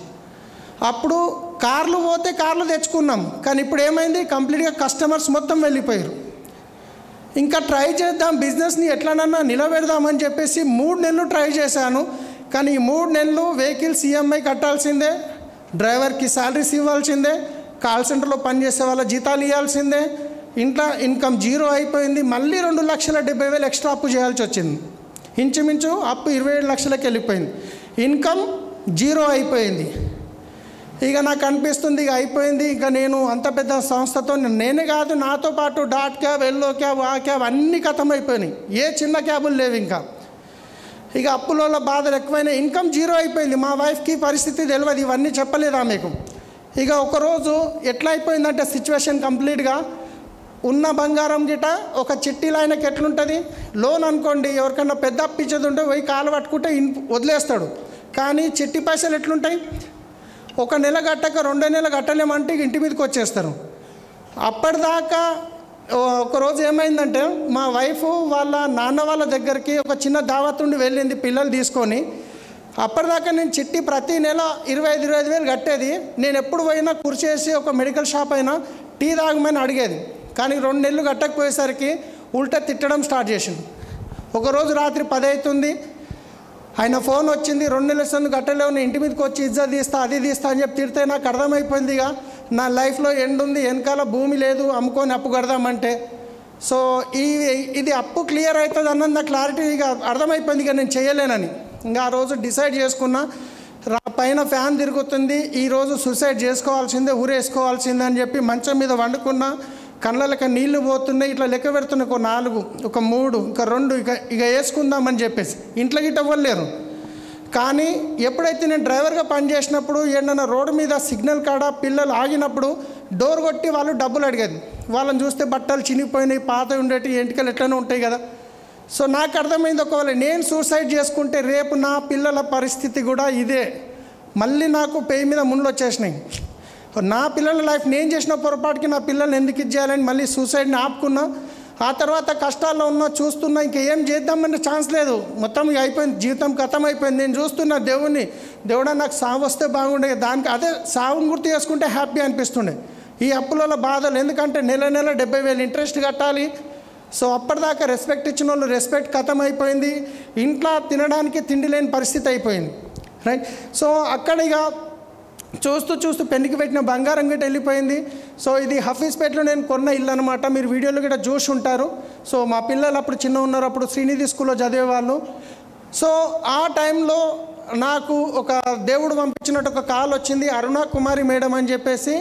వీళ్ళ అన్నయ్య దగ్గర నేను అంబాసిడర్ కార్ మీద పనిచేసినట్టు ఒక ఆల్మోస్ట్ 10 to 12 years గ్యాప్ తర్వాత ఫోన్ చేసింది. సలీం ఎక్కడున్నావు, చాలా రోజులు అయిపోయింది, ఒకసారి మా ఇంటికి రా పిల్లల్ని తీసుకొని, అలాగే నీకు ఒక బిజినెస్ చెప్తా అని చెప్పింది. బిజినెస్ అంటే నా మైండ్ బ్లాక్ అయిపోయింది అప్పటికే. కానీ జైరాబాద్ దగ్గర ఒక రాయకోడ్ విలేజ్లో మాకు తెలిసిన ఒక డిన్నర్ ఉంది. ఆ రోజు పోతూ సంగారెడ్డి తొవ్వల్ని కదా కలుద్దామని చెప్పి వాళ్ళ ఇంటికి వెళ్ళాను. టీ ఇచ్చిన తర్వాత ఒక ప్లాన్ చెప్పడం స్టార్ట్ చేసింది. నేను ఇక్కడికి విని ఇక్కడికి వదిలేసిన, ఎందుకంటే నా మైండ్ బ్లాక్ ఉంది. ఇలాంటివన్నీ మోసం చేసే కంపెనీలు ఉంటాయి, అనవసరంగా మన రిలేషన్ ఖరాబ్ అవుతాయి, మన వాల్యూ పోతుంది అని చెప్పి నేను కంప్లీట్గా నెగిటివ్గా ఉన్నాను. కానీ ఆమె ప్లాన్ చెప్పిన తర్వాత జబర్దస్తికి ప్లాన్ చెప్పిన తర్వాత ప్లాన్ అయితే నేను వినలేదు సరిగా, ఎందుకంటే నాకు ఏ గల్లీలకైతే పోయేదే లేదో అక్కడ చూసే అవసరం ఏముందని. కాకపోతే వాళ్ళ దగ్గర డ్రైవర్గా చేశాను, కాదనలేక ఫ్రీ జాయినింగ్ కదా, ఆధార్ కార్డు ఇస్తే పీడ పోతుంది అని చెప్పి మనసులో అనుకొని ఆధార్ కార్డు ఇచ్చినాం. జాయినింగ్ చేసిన తర్వాత ప్రోడక్ట్ తీసుకోంటే నేను ఖచ్చితంగా తీసుకుంటా, ఇప్పుడు నాతో డబ్బులు లేవంటే జబర్దస్తికి ఒక నీమ్ సోప్, ఒక నైట్ క్రీమ్ ఇచ్చింది. ఆ నీమ్ సోప్ తీసుకోపోయి ఇంటికి వాడిన తర్వాత మంచిగా అనిపించింది. నైట్ క్రీమ్ మా వైఫ్ గిట్ట బాగుందని చెప్పింది. బాగుంది అని ఫోన్ చేస్తే మళ్ళీ ఏం చేయమంటుంది, బిజినెస్ చేయమంటుంది. బాగుంది అని కూడా చేయలేను నేను. కానీ దీంట్లో నిజంగా నా అదృష్టం బాగుంది. సెకండ్ 2 days తర్వాత ఫాలో అప్ చేసింది ఆమె. నేను మీ ఇంటి ముందటికని టోలీ చౌక్కి వెళ్తున్నాం సలీం, నేను మా అప్లైన్ గిట్ట ఒకసారి మీ ఇంటికి వస్తామంటే వాళ్ళ దగ్గర పని చేసిన కాబట్టి నేను కాదని లేక రండి దీది అని చెప్పినాం. వచ్చిన తర్వాత మళ్ళీ కొంచెం ప్లాన్ చెప్తే కొంచెం అర్థం చేసుకున్నా. ఎందుకంటే దీంట్లో డబ్బులు పెట్టేది లేదు, మనం మునిగేది లేదు, ఎవరిని ముంచేది లేదు. ఈ విషయం నాకు అర్థమైపోయింది. ఈ విషయం అర్థమైపోయినాక సరే ప్రోడక్ట్ అయితే కొనాల్సిందే, ఈడ కాకుండా ఏడైనా కొంటున్నాం కదా సో అని చెప్పేసి సికింద్రాబాద్ ఆఫీస్కి ప్రోడక్ట్ తీసుకోవడానికి వెళ్ళాను. ఈ ఫోన్ గిట్ట కరెక్ట్ టైంలో డిస్టర్బ్ చేస్తుంటుంది, సైలెంట్ చేస్తున్నా. ఓకే, సికింద్రాబాద్ ఆఫీస్కి ప్రోడక్ట్ తీసుకోవడానికి వెళ్ళాను. 2500 కన్సిస్టెన్సీ ఉండే. అక్కడ చూస్తే చాలామంది లైన్లో నిలబడి ప్రోడక్ట్ తీసుకుంటున్నారు. అరే ఇంత చదువుకున్న వాళ్ళు తీసుకుంటున్నారంటే ఏదో ఉంటుంది అని చెప్పి కొంచెం హోప్ వచ్చింది. ఆ తర్వాత ప్రోడక్ట్ తీసుకున్న, వాడిన, మంచిగా అనిపించినాయి. మంచిగా అనిపించిన తర్వాత మీటింగ్ పిలిచిర్రు. సరే అని చెప్పేసి ఇందర్బీర్ సార్ అని చెప్పి ఉంటాడు, సర్దార్జీ సార్ మా అప్లైన్ అనమాట, వాళ్ళ ఇంట్లో ఒక మీటింగ్ జరిగితే అక్కడికి వెళ్ళాను. ఇది గూగుల్లో నుంచి తీసిన ఫోటో. ఇది మన ఫోన్లో గూగుల్ ఫొటోస్ ఉంటుంది కదా, సో అక్కడ డేట్తో పాటు చూడొచ్చు. శనివారం 20 May 2017. సో అక్కడ మీటింగ్కి వెళ్ళాను. ఆ తర్వాత సంగారెడ్డిలో మీటింగ్ వెలిస్తే సంగారెడ్డికి మీటింగ్కి వెళ్ళాను. అట్లా మీటింగ్ చూస్తూ కొంచెం నాకు హోప్ అనేది పెరుగుతుంది. కానీ అంతలోనే ఎట్లయితే బూట్ క్యాంప్ చేస్తున్నారో అట్లాంటిది ఒక పెద్ద మీటింగ్ ఢిల్లీలో ఉంది అంటే అక్కడికి వెళ్ళాను. వెళ్ళిన తర్వాత 2017 ఆగస్ట్లో వెళ్ళిన తర్వాత అక్కడ ఫస్ట్ రోజు నాకు అనిపించింది ఏమో ఎక్సైట్మెంట్ ఉంది, అది ఉంది, ఇది ఉంది. ఫస్ట్ డే అట్లా వెళ్ళిపోయింది. సెకండ్ డే మాత్రం 1 గంట సెషన్. ఇప్పుడు మిమ్మల్ని మీటింగ్ స్టార్ట్ అవుతుంది, అందరినీ లోపలికి రండి అని ఎట్లయితే అన్నారో సో అదేవిధంగా ఆ రోజు మా ఎస్పీ వారీల్ గారు ఏం చెప్పారంటే క్వశ్చన్ అండ్ ఆన్సర్ నడుస్తుంది. అక్కడ ఏమడిగారంటే ఏమేం ప్రాబ్లం ఉన్నాయి చెప్పండి అని చెప్పి రాసుకుంటున్నారు ఆయన. సో నా ముందటకి 4వ లైన్లో ఇంతమందికి లేరు, అక్కడ ఇంచుమించు ఒక 300-400 మంది ఉంటారు. ఒక ఆయన లేచి ఏమనంటే సార్ నాకు 12 లక్షల అప్పు ఉంది అని చెప్పిండు. చాలా క్వశ్చన్లు చెప్పారు. ఎవరిదైతే 12 లక్షల అప్పు ఉంది అనగానే ఆయన స్టేజ్ మీదకి పిలుచుకొని అడిగిండు, నీ 12 లక్షల అప్పు ఎవరు చేసినావు? నేను చేసిన. దేని గురించి చేసినావు? బిజినెస్ గురించి చేసిన. ఏమైంది? లాస్ అయిపోయింది. సో ఇప్పుడు ఏం చేయాలి? అప్పు కట్టాలి. మరి అప్పు కట్టాలంటే ఏం చేయాలి? మనం పని చేయాలి. కానీ మనం పని చేస్తామా? చెయ్యము అని ఒక కుర్చీ తీసుకొని నెత్తి మీద పెట్టుకొని బరువు ఎత్తుకున్నాం. ఇక మనం ఏం చేస్తాం? అన్నకి చెప్తాం, అన్న అప్పు అయిపోయింది, తమ్ముడు అప్పు అయిపోయింది, నాయన అప్పు అయిపోయింది, దోస్తుకి చెప్తాం అప్పు అయిపోయింది. బరువు ఎత్తుకొని పడిపోతాం. అంటే ఆ బరువు ఎత్తుకొని తిరుగుతాం, నాకు అప్పు అయిపోయింది, బరువు ఎత్తుకొని తిరుగుతాం. చూసిన వాళ్ళకి అందరూ చెప్పుకుంటూ పోతాం. కానీ వాస్తవానికి చేయాల్సిందేంది? ఈ బరువు తీసి పక్క పడేయండి. ఎవరికైతే నువ్వు అప్పు ఇవ్వాలో వాళ్ళ దగ్గరికి పోయి చెప్పు, నేను ఇమాందార్ మనిషిని, నీ డబ్బులు నేను ఇస్తా, నాకు పని చేసే టైం ఇయ్యి, లేదంటే ఏమైనా చేసుకో. నాకు 1 సంవత్సరం టైం ఇయ్యి, 2 సంవత్సరం టైం తీసుకో, పోయి పని చేయి, ఆ తర్వాత డబ్బు అప్పు తీర్చేయి. ఆ విషయం అక్కడ విన్నా నాకేమనిపించిందంటే నాకే చెప్తున్నాడేమో అనిపించింది. ఆ రోజు నేను చక్కగా ఇట్లా నిజంగా నేను ఎంత జబర్దస్తికి పోయినా. ఈరోజు చాలామంది బూట్ క్యాప్ అంటే చాలా జబర్దస్తికి రావచ్చు, ఇక మా అప్లైన్ ఊకే దమ్ చేస్తుండు, పోదాం అక్కడ అన్నిటి వచ్చిన వాళ్ళు ఉన్నారు. నేను గిట్ట అట్లనే పోయినాం, ఊకే చెప్తురు కదా పోదామని చెప్పి. పోయేటప్పుడు సాగు పోయినట్టు పోయినా, ఇక తప్పదు కదా అని. వచ్చేటప్పుడు ఇట్లా అయిపోయింది. ఇక 6 నెలల క్రౌన్ కావాల్సిందే, అప్పు తీరాల్సిందే, దుమ్ము లేపాల్సిందే అని చెప్పేసి ఆగండి, అసలు విషయం చెప్తా. ఆనే మీటింగ్లో కూర్చున్నా, డిసైడ్ అయిపోయిన 6 మందిని డైరెక్టర్ చేస్తే క్రౌన్. 1 బావ, 1 బెస్ట్ ఫ్రెండు, 1 బామ్మర్ది, 4 మెకానిక్. నా బండ్లు ఎవరితోనైతే మెకానిక్ చేపిస్తా, నెలకు 40-50 వేల బిల్లు కడతా, 3,000 ప్రోడక్ట్ తీసుకోడా. 4, 5 ఇంటి ముందట అయినా, 6 ఇంటికి అయినా. అక్కడే క్రౌన్ అయిపోయినా నేను. ఇక ఇంటికి వచ్చిన ఎప్పుడెప్పుడు హైదరాబాద్ వస్తుందా అని చెప్పి ఆ ట్రైన్ ఎట్లా చూస్తున్నా వచ్చిన మొత్తానికి ఇక నిద్ర పడుతుందా, ఇక్కడ బుల్రాలే అక్కడ బుల్రాలే ఆ ఆలోచన వచ్చిన చక్కగా ప్రాణమైన అయ్యానికే రెడీ ఉన్న ఫ్రెండు ఫోన్ తీసిన డ్రైవర్లు ఎట్లా మా లాంగ్వేజ్ కాకా అంటాం, కాకా తొందరగా ఆధార్ కార్డు పంపి ఢిల్లీలో మంచి బిజినెస్ చూసి వచ్చిన సబ్బు పేస్ట్ చేంజ్ చేస్తే చాలు ₹1,00,000 వస్తాయన్న. ప్రాణమైన అయ్యనికే ఫ్రెండు ఒకటే మాట అన్నాడు, సలీం నేనైతే చెయ్యా నువ్వు కూడా చెయ్యకు. ఇలాంటి బిజినెస్లు చేసి గౌల్దొడ్డిలో ఒక్కొక్కరిని ఈపులు వలగొడుతున్నారు, పైసలు మొన్న ఒక కంపెనీ ముంచిపోయింది, పోలీస్ స్టేషన్ తిరుగుతున్నారు, నా మాటని నేను చెయ్యా నువ్వు కూడా చేయక అంటాడు. నా గాడపంత వెళ్ళిపోయింది. ఇక నీ మీద ఆశలు పెట్టుకొని నేను ఎట్లోని వస్తే నేను చెయ్యా నువ్వు చేయకంటాడు మీద, ఎందుకంటే బెస్ట్ ఫ్రెండ్స్ ఆయన నా మంచిగా కోరుకుంటున్నాడు. నేనేం చేసిన మళ్ళీ అప్లైన్ ఫోన్ చేసిన, సార్ ఆయనకు తెలుసు కడుపు నొప్పికి ఏం గోళ్ళు ఇవ్వాలను, ఏం లేదు నువ్వు సక్సెస్ కావాలంటే ఇలాంటివి దాటుకుంటూ పోవాలి, ఎన్ని ఎక్కువ నోళ్ళు ఉంటే అంత తొందరగా సక్సెస్ వస్తుంది అన్నాడు. మళ్ళీ గుండె ధైర్యం చేసుకుని ఇక ప్లాన్ చేసుకుంటా పోయింది. ఇంకా బాగున్నాడు. ఇక వాళ్ళ ఇంట్లోనే ట్రావెల్స్ ఆఫీస్, అంటే దూరంకి ఏం బావ సొంత బావ కాదు, వాళ్ళ ఇంట్లోనే నా ట్రావెల్స్ ఆఫీసు నెలకు 6,500 7,000 రెంట్ కడతా, 3,000 ప్రోడక్ట్ కొనుక్కోడా అని చెప్పేసి ఆఫీస్లోకి ఆఫీస్ బంద్ చేయలేదు, కొట్టుకుంటుంది అప్పుడు తీసేద్దామా ఎప్పుడు తీసేద్దామా రైట్. సో ఆ తర్వాత ఆయనకు పిలిచి చెప్పిన, సబ్బు డెమో చూపించిన, neem soap demo, flax oil demo చూపించిన, అన్నీ విన్న తర్వాత చెయ్యి పట్టుకొని సెటర్ ముందట వెనక వాళ్ళ ఇల్లు ఇంట్లో గుంజుకొని పోయిండు. ఏందబ్బా ఇంత గట్టి గుంజుకోపోతున్నా అనుకున్నా. అల్మారి తీసిండు కిందికని, ఈ కంపెనీ చేసిన ఇన్ని చేసిన అన్నాడు. హరిని అమ్మ రెండో వ్యక్తి గిట బాయ్, మీరు ఫస్ట్ సప్పట్లు కొట్టి చూడండి నా పని ఎట్లుంటుంది. పోతే ఇక ఏం చేద్దాం, మూడో వ్యక్తి మెకానిక్, ఆయనకు చెప్పిన తౌఫీక్, ఆయన పేరు తౌఫీక్ భాయ్ ఏడున్నావు అంటే షెడ్ కాడున్నా వస్తున్నా అని చెప్పిన. సాయంత్రం మాకేం చెప్పలే, ముందు ప్లాన్ చేస్తే గడబడి చేస్తున్నా, నా మీటింగ్ కాడికే పట్టుకుపోదామని చెప్పేసి నా మాటిని ఒక 4 గంటలు టైం అని చెప్పి టైం తీసుకున్నా. రంజాన్ నెల నేను ఒక పొద్దున్నా, ఆయన గిట్ట ఒక పొద్దున్నాడు. మీటింగ్కి తోలుకొని పోయినా, ఇంతకుమీరు సార్ వాళ్ళ ఇంట్లో మీటింగ్ కూర్చుని పెట్టినా, విన్నాడు, నేను ఆయన చూస్తున్నా అర్థమవుతుందా లేదా, నవ్వుతున్నాడా లేదా అని. మొత్తానికి నవ్విండు చేసిండు. వస్తూ టైం అయింది, పిస్తా హౌస్లో 500 పెట్టి హలీం తీసుకున్నాం, తినిపించిన. ఇక ఎట్లన్నా డ్యూసీడీగా అయిపోతాడని చెప్పి పోతావా 500. ఇంటికాడ వచ్చి మెకానిక్ షాప్ కాడ దించి ఆధార్ కార్డు తీయాలి. సలీం భాయ్ నీ 1,00,000 వచ్చినాక నేను చేస్తా అన్నాడు. కథం ఇక ఏం చేయాలి, ఇక కడుపులు ఎట్లా మండుతుంది, టైం బాయ్ 500 బాయ్ అన్ని బాయ్, మళ్ళీ 1,00,000 రామంటాడు, 1,00,000 దాకా వెయిట్ చేయమంటాడు. ఎట్లుంటుంది పరిస్థితి చూడండి. మనం నలుగురు నో అనగానే పోయి దుప్పటి కట్టుకొని వండుకుంటాం ఇంట్లో, ఎవ్వరు ఇంటలేరు నా మాట అని. ఈయన బాయ్ ఆయన అప్లై అని చెప్పినా మళ్ళీ గోల్ వేసిండు. ఏం టెన్షన్ లేదు, నువ్వు చెప్పుకుంటావో నీకు ఎవరైతే నీకు జాయిన్ కావాలో వాళ్ళు రాసి పెట్టింది, వాళ్ళు వచ్చే టైంకి వస్తారని చెప్పిండు. సరే అని చెప్పేసి ఇక ఇంటి ముందటోళ్ళకి చెప్పిన, ఇక చూడండి ఇంటి ముందటోళ్ళది ఎట్లుంటుంది అంటే అది చెప్పేటట్టు ఉంటుంది. ఇక రోజు ముఖం చూడాలి పొద్దున్న లేచి వాళ్ళే. మళ్ళీ ఇంటి ముందటోళ్ళు మా వైఫ్కి వాళ్ళ వైఫ్ ఫుల్ క్లోజ్, ఈ రోజుకి కూడా ఫోన్ చేస్తే అర్ధగంట కంటే తక్కువ మాట్లాడరు. నేను ఇక వాళ్ళ హస్బెండ్తో మాట్లాడినా, పోయి కూర్చున్నా, నీమ్ సోప్ డెమో చూపించిన, ఫ్లాక్స్ ఆయిల్ డెమో చూపించిన, ప్లాన్ చెప్పి ఇంటి ముందటోళ్ళని ఒక సబ్బు ఫ్రీగా ఇచ్చి వచ్చిన. జాయినింగ్ కాలేదు, ఆ తీసుకున్న వారం రోజులకి సబ్బు గిట్ట రిటర్న్ ఇచ్చేసారు. మళ్ళీ మేము ఈ సబ్బు వాడామని చెప్పేసి. ఇక వాడకపోతే వాడిపోయి మీటింగ్ గిట్ట రాలేరు.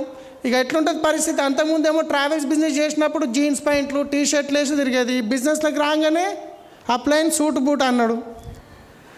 ఇక సరే అని చెప్పి సూట్ బూట్ వేసి టై వేసుకొని ఇంట్లోకి బయటికి వెళ్తే గల్లీలకు కొత్త కోడలు వస్తే ఎట్లా చూస్తారు, పడదలు తీసి. నా పరిస్థితి అట్లుంది. నేను ఇట్లా పోతున్నా, పడదలు తీసి చూస్తారు, ఏమైనా గినికి గిట్ల తయారైండు. ఎట్లుంటుంది ఈ టై, పెద్ద బరువు కట్టినట్టుంటుంది ఆ టైంలో. ఇక దాచుకొని గల్లీ బయట దాకా ఎక్కడ చూడకుండా వెళ్ళిపోతుంటే పడదలు చూస్తుర్రి, నవ్వుకుంటుర్రి. సరే వాళ్ళు గిట్ట జాయిన్ కాలే. ఇంటి ముందటవా ఇంటి వెనక లాస్ట్ ఒక్కడ మిలిగిండి. ఎవ్వరు చేసినా చేయకుండా ఒక్కడు బొమ్మడికి చేయాల్సిందే. ఇక బొమ్మడికి ఫోన్ చేసినా, ఏడున్నావు తొందరగా వచ్చి, ఆటో నడుపుతాడు ఆయన, ఏదో సాఫ్ట్వేర్ కాదు ఆటో నడుపుతాడు. ఈ ఫోన్ గిట్ట అయినదే ఇప్పుడు.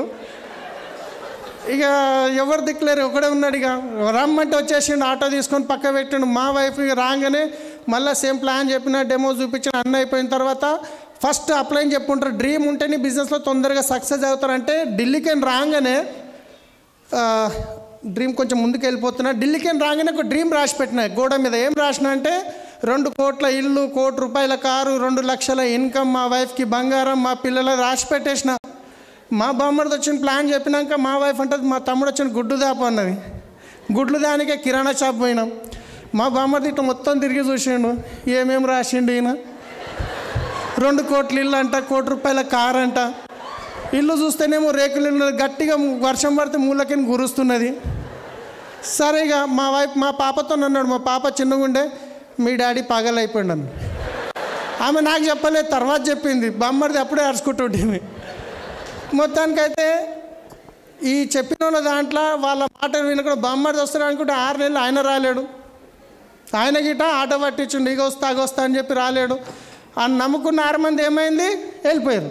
కానీ నేనేం చేసిన, అప్లై నేను చెప్పి నువ్వు మీటింగ్కి రా, ప్లాన్ చెప్పుకుంటావో అని చెప్తే 6 మందికైనా అన్నిటికంటే ముందు చెప్పిన వ్యక్తి చెప్పాను కదా, ప్రాణం ఇయనికైనా రెడీ ఉన్న ఫ్రెండ్ ఆధార్ కార్డు ఇవ్వలేడని. 6 నెలలు కష్టపడ్డాక నా ఇన్కమ్ 30,000 వచ్చిన తర్వాత మళ్ళీ ఫోన్ చేస్తుంటే నెలకి అసలు ఎట్లా వస్తుంది ఏంది అంటే మళ్ళీ ఇంటికి పోయి కూర్చోబెట్టి చెప్పిన తర్వాత ఆ రోజు ఆయన బిజినెస్ స్టార్ట్ చేస్తే ఈరోజు 13 లక్షల ఇన్కమ్ తీసుకుంటున్నాడు. Thangelapalli Srinivas Mercedes Benz car తీసుకున్నాడు. 6 నెలలు వద్దు అన్న వ్యక్తి ఈరోజు 13 లక్షల పైన ఇల్లు తీసుకున్నాడు, ప్రాపర్టీస్ గిట్ట కొన్నాడు. ఇక బామ్మడిది కింద పడంగా మెడల్ వేసుకొని తిరగంగా ఈరోజు గిట్ట ఆయన 1,40,000 ఇన్కమ్ ఉంది, కారు తీసుకున్నాడు. 6 మందిలకే నిద్ర వచ్చారు, మిగతా 4 లేరు. అట్లా అని చెప్పి మీరు టెన్షన్ పడవద్దు. నేను ఎవ్వరికి చెప్పను, అందరికీ చెప్తేనే సక్సెస్ వస్తుంది. మా బామ్మది వేస్ట్, మా మామ వేస్ట్, మా తమ్ముడు వేస్ట్ అని చెప్పి మనం వదిలేయద్దు, అందరికీ చెప్పాలి. ఏ వ్యక్తి అయినా మెడికల్లో చదువుకున్న తర్వాత డైరెక్ట్ వచ్చి ఆపరేషన్ చేస్తాడా, లేకపోతే చనిపోయిన శవానికి పోస్ట్ మార్టం చేసి నేర్చుకుంటాడా? మనం గిట అంతే. మనం చెప్పినప్పుడు వాళ్ళు వస్తారా రారా పక్కన పెట్టండి. మీ మనసులో రావడానికి తెలుసు అనుకోండి, నో ప్రాబ్లం, పోయి ప్లాన్ చెప్పండి, హ్యాపీగా చెప్పండి, ఇతనే నా డ్యూసీడ్ అనుకొని చెప్పండి. ఆయన రాను అన్నాడు అనుకోండి, నో అన్నాడు అనుకోండి, థ్యాంక్ యూ సో మచ్ అండి. అదేంది నేను చేయను అంటే, నేను నా ప్రాక్టీస్ అయిపోయింది కదా, వస్తే ఓకే, రాకుంటే నా ప్రాక్టీస్ అయిపోయింది, రైట్. సో ఇలా నమ్ముకున్న 6 మంది గిట్ట నాకు ఇట్లా చేసి అయినా నేను ఆగలేదు. తర్వాత ఇది మీరు చూస్తే గౌతమ్ బాలి సార్ది సెల్ఫీ ఆ రోజు పరిగెత్తుకుంటూ తీసుకున్న ఢిల్లీలో. ఎందుకంటే ఆయన దగ్గర పోయే అవకాశం ఉండదు, మేము కొత్త అప్పుడు. నా ఫేస్ చూస్తేనే అర్థమవుతుంది, ఎర్రట్ అయ్యి ఏదో మా అప్లైన్ ఇచ్చిండు, అది గిట కట్టుకొని గిట్ట సరిగా రాలేదు చూడండి. జీవితంలో ఫస్ట్ టైం ట్రై చేసుకున్న వేరేది అది గిట. సో ఇట్లా ఢిల్లీ పోయినప్పుడు ఈ విధంగా ఫస్ట్ టైం తీసుకున్న సెల్ఫీలు పెట్టుకుని ఉంటే ఇంటికి వచ్చినాక చెప్పారు కదా, ఇక డ్రీమ్ రాయమని చెప్పారు అక్కడ మీటింగ్లో. ఇక నాకు అర్థమైపోయింది, ఆ ఢిల్లీ మీటింగ్ విన్న తర్వాత నేను 0 అయిపోయినా. నా బ్రెయిన్ తీసి ఫ్రిడ్జ్లో పెట్టేసిన, అప్లైన్ బాయిలో దుంకమంటే దుంకనీకి రెడీ ఉన్నాయి. ఇక డ్రీమ్ రాయమన్నారు, పోయినా స్టేషనరీకి పోయినా, కలర్ పేపర్ తీసుకున్నా, స్కెచ్లు తీసుకున్నా, ఇక కూర్చున్నా, ఇక రాస్తున్నా. మా వైపు చూస్తుంది, నవ్వుతుంది, ఏం రాస్తుండో ఏమో. మొత్తానికైతే ఒకటి బెడ్ మీదకి లేవంగానే కనిపించేటట్టు గోడ మీద పెట్టినాం, ఏమనలేదు. అల్మారి మీద పెట్టనీకపోతే ఇట్లా వచ్చి నిలబడ్డది, నువ్వేంటన్నా పెట్టు, అల్మారి మీద పెట్టకు, నువ్వు రాసిందేమో ఎక్కడనో ఉన్నది, ఎవరైనా ఇంట్లోకి వస్తే ఎదురుగా కనిపించేది అల్మారి. నా ఇజ్జత్ పోతుంది పెట్టకంటే. నేనేమన్నా అంటే నో ప్రాబ్లం, వాళ్ళు రావాలి, వాళ్ళు చూడాలి, వాళ్ళు నవ్వాలి, మనకు గుచ్చుకోవాలి, వాళ్ళ గురించి అన్నీ బిజినెస్ చేస్తాం మనం. మనకు నొప్పే లేకుండా ఎట్లా సక్సెస్ అవుతాం. సో డ్రీమ్ రాసి పెట్టాను. ఆ తర్వాత చేసుకుంటూ పోయినా, ఆ రోజు రాసిన డ్రీమ్ 7 సంవత్సరాల కింద రాసిన డ్రీమ్ ఎంత, 2 లక్షల ఇన్కమ్, 1 కోటి రూపాయల కారు, 2 కోట్ల ఇల్లు. సో ఈరోజు చూస్తే ఆల్రెడీ 75 లక్షల కారు ఆల్రెడీ దాంట్లోనే వచ్చాను. నిన్ననే గృహప్రవేశమైంది, 1,60,00,000 ఇల్లు. సో ఆల్రెడీ ఇన్కమ్ 2 లక్షలు అనుకున్న 13 లక్షలు దాటింది, రైట్. సో డ్రీమ్లో ఉన్న పవర్ అది. జస్ట్ అప్లైన్ నమ్ముకొని మీరు అప్లైన్తో ఫాలోఅప్లో ఉంటే 100% అయిపోతుంది. ఈ విధంగా నేను సెల్ఫీలు తీసుకున్న ఆ టైంలో కూడా సోషల్ మీడియాలో ఆన్ చేసిన. ఎవరన్నా నో అంటే నేను చెప్పొచ్చేది, వచ్చే సంవత్సరం లోపల, 2 సంవత్సరాల లోపల నా కమిట్మెంట్ చెప్పొచ్చేవాడిని, ఈ ఇన్కమ్తో నీ ముందుకు వస్తా అని చెప్పేసి. సో ఇంకొక విషయం మర్చిపోయినా, మెకానిక్ అని చెప్పినా కదా. చూడండి ఎట్లుంటుంది. 1,00,000 వచ్చినాక జాయిన్ అవుతానంటే నాకు ఇక మనసులు ఉన్నది, ఇక చేయనంటే పోతుండే అయిపోతుండే పావు. ఆయన చేస్తానన్నాడు 1,00,000 అన్నాడు కదా. 1,11,000 ఇన్కమ్ వచ్చింది. రాత్రి మెసేజ్ వచ్చింది 1,00,000 దాటింది, రెడీగా ఉన్నాడు ఆయన. 1,00,000 వస్తే చేస్తున్నాడు కానీ రాత్రి నిద్ర పట్టలే. ఇక పొద్దున్న లేచి ముఖం కడుకొని ఛాయ్ తాగి 2 వీలర్ తీసుకొని ఉరికిన ఆయన దగ్గరికి వచ్చింది. 1,00,000 అకౌంట్లో పడ్డది చూడు, తీ ఆధార్ కార్డు అంటే ఆయన మళ్ళీ కారు మెకానిక్ ఉండే కదా, కార్లు ఉంటాయి కదా, సలీం భాయ్ నువ్వు అయితే చేయగలుగుతావు, నేను ఏడా చేయగలుగుతా అన్నాడు. అరే అప్పటిదాకా 1,00,000 వస్తే చేస్తాను, ఇప్పుడేమో నువ్వు చేయగలుగుతావు. ఇట్లాంటి వాళ్ళకి ఇట్లా ఉంటారు. అయినా నో ప్రాబ్లం, కొందరు రావచ్చు కొందరు రాకపోవచ్చు. సో తర్వాత ఇంకో డ్రీమ్స్ గోడ మీద రాసి పెట్టినా, అదేమో అల్మారి మీద పెట్టినా. తర్వాత డ్రీమ్ క్లియర్గా ఉండాలి. సో దాని తర్వాత డ్రీమ్ రాసి పెట్టినాం, కానీ పని చేస్తేనే కదా సక్సెస్ వచ్చేది. సో ఇంతకుముందు చెప్పిన మా వైఫ్ అన్నిటికంటే ముందు నేను 2,500 ప్రోడక్ట్ తీసుకెళ్ళి ఇంట్లో పెట్టిన తర్వాత పాత తెల్ల పేస్టులు ఉంటాయి కదా కోల్గేట్లు, అవి సగం ఉన్నాయి, సగం అయిపోయింది, సగం ఉంది. ఇంకా నేనేమంటున్నానంటే మన బిజినెస్ ఇది, మనకు డబ్బులు వస్తాయి, అది వాడితే ఎక్కడో పోతున్నాయి, మనకు వస్తే ఈ పేస్ట్ వాడంటే ఇది అయిపోని పాతది అంటది. సరే వినేటట్టు లేదా, నా కోల్గేట్ తీసుకోకపోయి చెత్త డబ్బులు పడేసిన, పైసలు ఎక్కువైనాయని, కానీ అక్కడికి తీసుకొచ్చి మళ్ళీ కడిగి ఆనే పెట్టింది. ఏమి ఇట్లా తినేటట్లేదన్నా మూత తీసి మొత్తం దాంట్లో విండేసినగా. ఇక అప్పుడు వేరే ఆప్షన్ లేదు, మన పేస్టే వాడాలి. పేస్ట్ వాడిరు బాగుంది, ప్రోడక్ట్ మెల్లమెల్లగా అలవాటు చేసినా అన్నీ బాగున్నాయి. ఆ తర్వాత మీటింగ్కి తీసుకెళ్ళినా ఆమె సపోర్ట్ ఉంది కాబట్టి ఈరోజు ఇందాక రాగలిగినాం. మీరు కూడా మీ వైఫ్ సపోర్ట్ చేస్తలేదు, ఒక మీటింగ్ తీసుకురండి. మీ హస్బెండ్ సపోర్ట్ చేస్తలేడు, ఒక మీటింగ్కి తీసుకురండి. మీటింగ్కి వస్తే కొన్ని 100 మంది చెప్తారు. ఇంట్లో కూర్చుని పెట్టి 24 గంటలు మనం భజన చేసిన వాళ్ళకి అర్థం కాదు. మీటింగ్కి వస్తేనే వాళ్ళకి బిజినెస్ ఒక పవర్ ఏందనేది తెలుస్తుంది. Yes or no? So wife support చేస్తలే అని చెప్పి నేను కొట్లాడలేదు, రిక్వెస్ట్ చేసి తీసుకొచ్చినా ఈరోజు సపోర్ట్ చేస్తుంది. నేను అదే చెప్తున్నా మీకు, ఫస్ట్ ఎవరు సపోర్ట్ చేయరు, తెలియదు కదా వాళ్ళకు కూడా. తర్వాత ఫ్రెండ్స్ గురించి ఎగ్జాంపుల్ చెప్పేసిన, తర్వాత రిలేటివ్స్ గురించి ఇదొకటి చెప్పేది ఉంది. మా చుట్టాల దగ్గర పోయి ప్లాన్ చెప్పిన, డెమో చూపించిన, సేమ్ ప్రాసెస్. వాళ్ళు 1,000 రూపాయల ప్రోడక్టే కొనలేరు, కానీ 2-3 రోజుల తర్వాత మళ్ళీ ఫోన్ చేస్తారు కదా, ఏం మా వైఫ్కి చేస్తారు, నాకు కాదు. ఏం షాయిన్ బాగున్నావా, పిల్లలు వైర్రా లేడా, సభల మీటింగ్ పోయిండా మీ హస్బెండ్ అన్న. ఎట్లుంటుంది ఇక ఆమె పొద్దుమికి రాగానే ఆమెకి ఇట్లా అన్నదని చెప్పి ఆమె ఏడ్చుకుంటాను నా ముందట. నో ప్రాబ్లం, ఈ సభల మీటింగ్లోనే రేపు చూపిద్దాం వాళ్ళకి అని చెప్పేసి ఆ రోజు గిట్ట ఓపిక పట్టుకొని ఆన్సర్ ఇవ్వలేదు. ఈరోజు గిట్ట నాకు ఉన్న నెట్వర్క్లో కొన్ని లక్షల మంది ఉంటారు, దాంట్లో చుట్టాలు ఉన్నారంటే ఒకే ఒక్కడు బొమ్మది. అట్లా అని చెప్పేసి నేను చుట్టాలకు చెప్పాను అనకండి, చెప్పండి. వాళ్ళు వచ్చేటోళ్ళు ఎంబడే రావచ్చు, కొందరికి టైం పట్టవచ్చు, కొందరు రాకపోవచ్చు, కానీ మనకు తెలియదు కదా, అవునా కదా? కానీ అందరికీ చెప్పాలి. తర్వాత వచ్చేసి నైబర్స్ గురించి చెప్పేసినది ఆల్రెడీ. సో మా మామ నాకు పిల్లనిచ్చిన మామ ఏమంటాడంటే, నేను ఎన్నో డ్రైవర్గా చేస్తున్నావు, నెలకు జీతం వస్తుందంటే పిల్లనిచ్చిన, ఏదో నువ్వు ట్రావెల్స్ అన్నావు అదన్నో బాగుంది, అంత వదిలేసి ఈ సబ్బులు పట్టుకొని తిరుగుతున్నావు, నువ్వు చేసుకోక నా కొడుకుని ఎందుకు పరిశాన్ చేస్తున్నావు? 2,500 కన్సిస్టెన్సీ 6 నెలలకు ఇప్పిస్తే మేము వాడేది 20 రూపాయల సబ్బు వాడుతాం, నువ్వేమో గింత సబ్బు వాడుతున్నావు, మేము 30 రూపాయలు ఇది వాడుతున్నాం, ఇన్ని రేట్లు ఉన్నాయి, ఎందుకు ఇది చేస్తున్నావు అని చెప్పి ఆయన ముళ్ళు కట్ట తీసుకొని ఓడుస్తారు కదా, అట్లా ఓడుస్తాడు. ఇక మా బొమ్మడి దగ్గర హోమ్ మీటింగ్ చేయడానికి పోతే ఈయన కొంచెం వేస్తాడు, ఇక నాతో ఆడుకుంటుండు. నేను ఒకటే చెప్పిన, ఇక మామ ఇట్లయితే కాదు, ఒక పెద్ద మీటింగ్ ఉంది హైదరాబాద్లో, ఈ మీటింగ్కి నువ్వు వచ్చినావంటే నువ్వు నా మామవు, నీ అల్లుని, నువ్వు రాలేవంటే నీ ఇంటికి తవ్వ బంద్ అని చెప్పేసిన. ఇంకా వేరే ఆప్షన్ లేదు. ఆ మీటింగ్కి వచ్చిండు, అప్పటిదాకా వద్దురా అని తిట్టిన మామ అప్పటి తర్వాత చేసుకోరా అని తిట్టిండు మా బామ్మడిని, రైట్? సో నేనేమంటున్నా, ఎక్కడ నువ్వు వచ్చినా మనం బాధపడే అవసరం లేదు, ప్రతి దానికి సొల్యూషన్ ఉంది. ఒకే ఒకటి సొల్యూషన్ ఏంది? మీటింగ్. సో నాకు ఎక్సైట్మెంట్లో టీం వస్తుందంటే మీటింగ్కి వస్తా, ఎవరు వస్తలేరు అంటే నేర్చుకోనికి మీటింగ్కి వస్తాం. సో మీటింగ్ వదలొద్దు. అప్లైన్ పెట్టిన మీటింగ్ డబ్బుల గురించి ఛాలెంజెస్ చెప్పాలంటే మీకు తెలుసు, ఇంచుమించు అన్ని లక్షల అప్పు, నెలకి 70,000 ఇంట్రెస్ట్ కట్టాలి. ఇక్కడ కూర్చున్న వాళ్ళు చాలామందికి ఇంచుమించు ఏదో ఒక ఇన్కమ్ ఉంది, ఒకవేళ స్టూడెంట్ అయితే ప్యాకెట్ మనీ అన్న దొరుకుతుంది, అవునా కాదా? నేను బిజినెస్ స్టార్ట్ చేసినప్పుడు ఇన్కమ్ 0, నెలకి 70,000 ఇంట్రెస్ట్ కట్టాలి. నెలకి 70,000, 30 రోజులల్లో 5 రోజులు అప్పులు అడగనికే తిరుగుతుంటే. మళ్ళీ బిజినెస్లో ఒక రూల్ ఉంటుంది, కార్డినల్ రూల్, అప్లైన్ని డబ్బులు అడగొద్దు, డౌన్లైన్ని డబ్బులు అడగొద్దు. మరి ఎవరిని అడగాలి? ఎవరైతే నో అంటారో వాళ్ళని అడుగుతుంటే నో అని అంటే నాకు అప్లోడ్ దొరికిండ్రా ఈ నెలకి 70,000 కావాలి నాకు, రైట్. సో అట్లా అన్ని కష్టాల్లో ఉన్న ఇన్కమ్, తినడానికి తిండి లేని పరిస్థితి, పిల్లలకి 500 ఫ్రూట్స్ తెచ్చిన వాడిని 2 సంవత్సరాలు ఫ్రూట్ తినిపించలేకపోయినాం.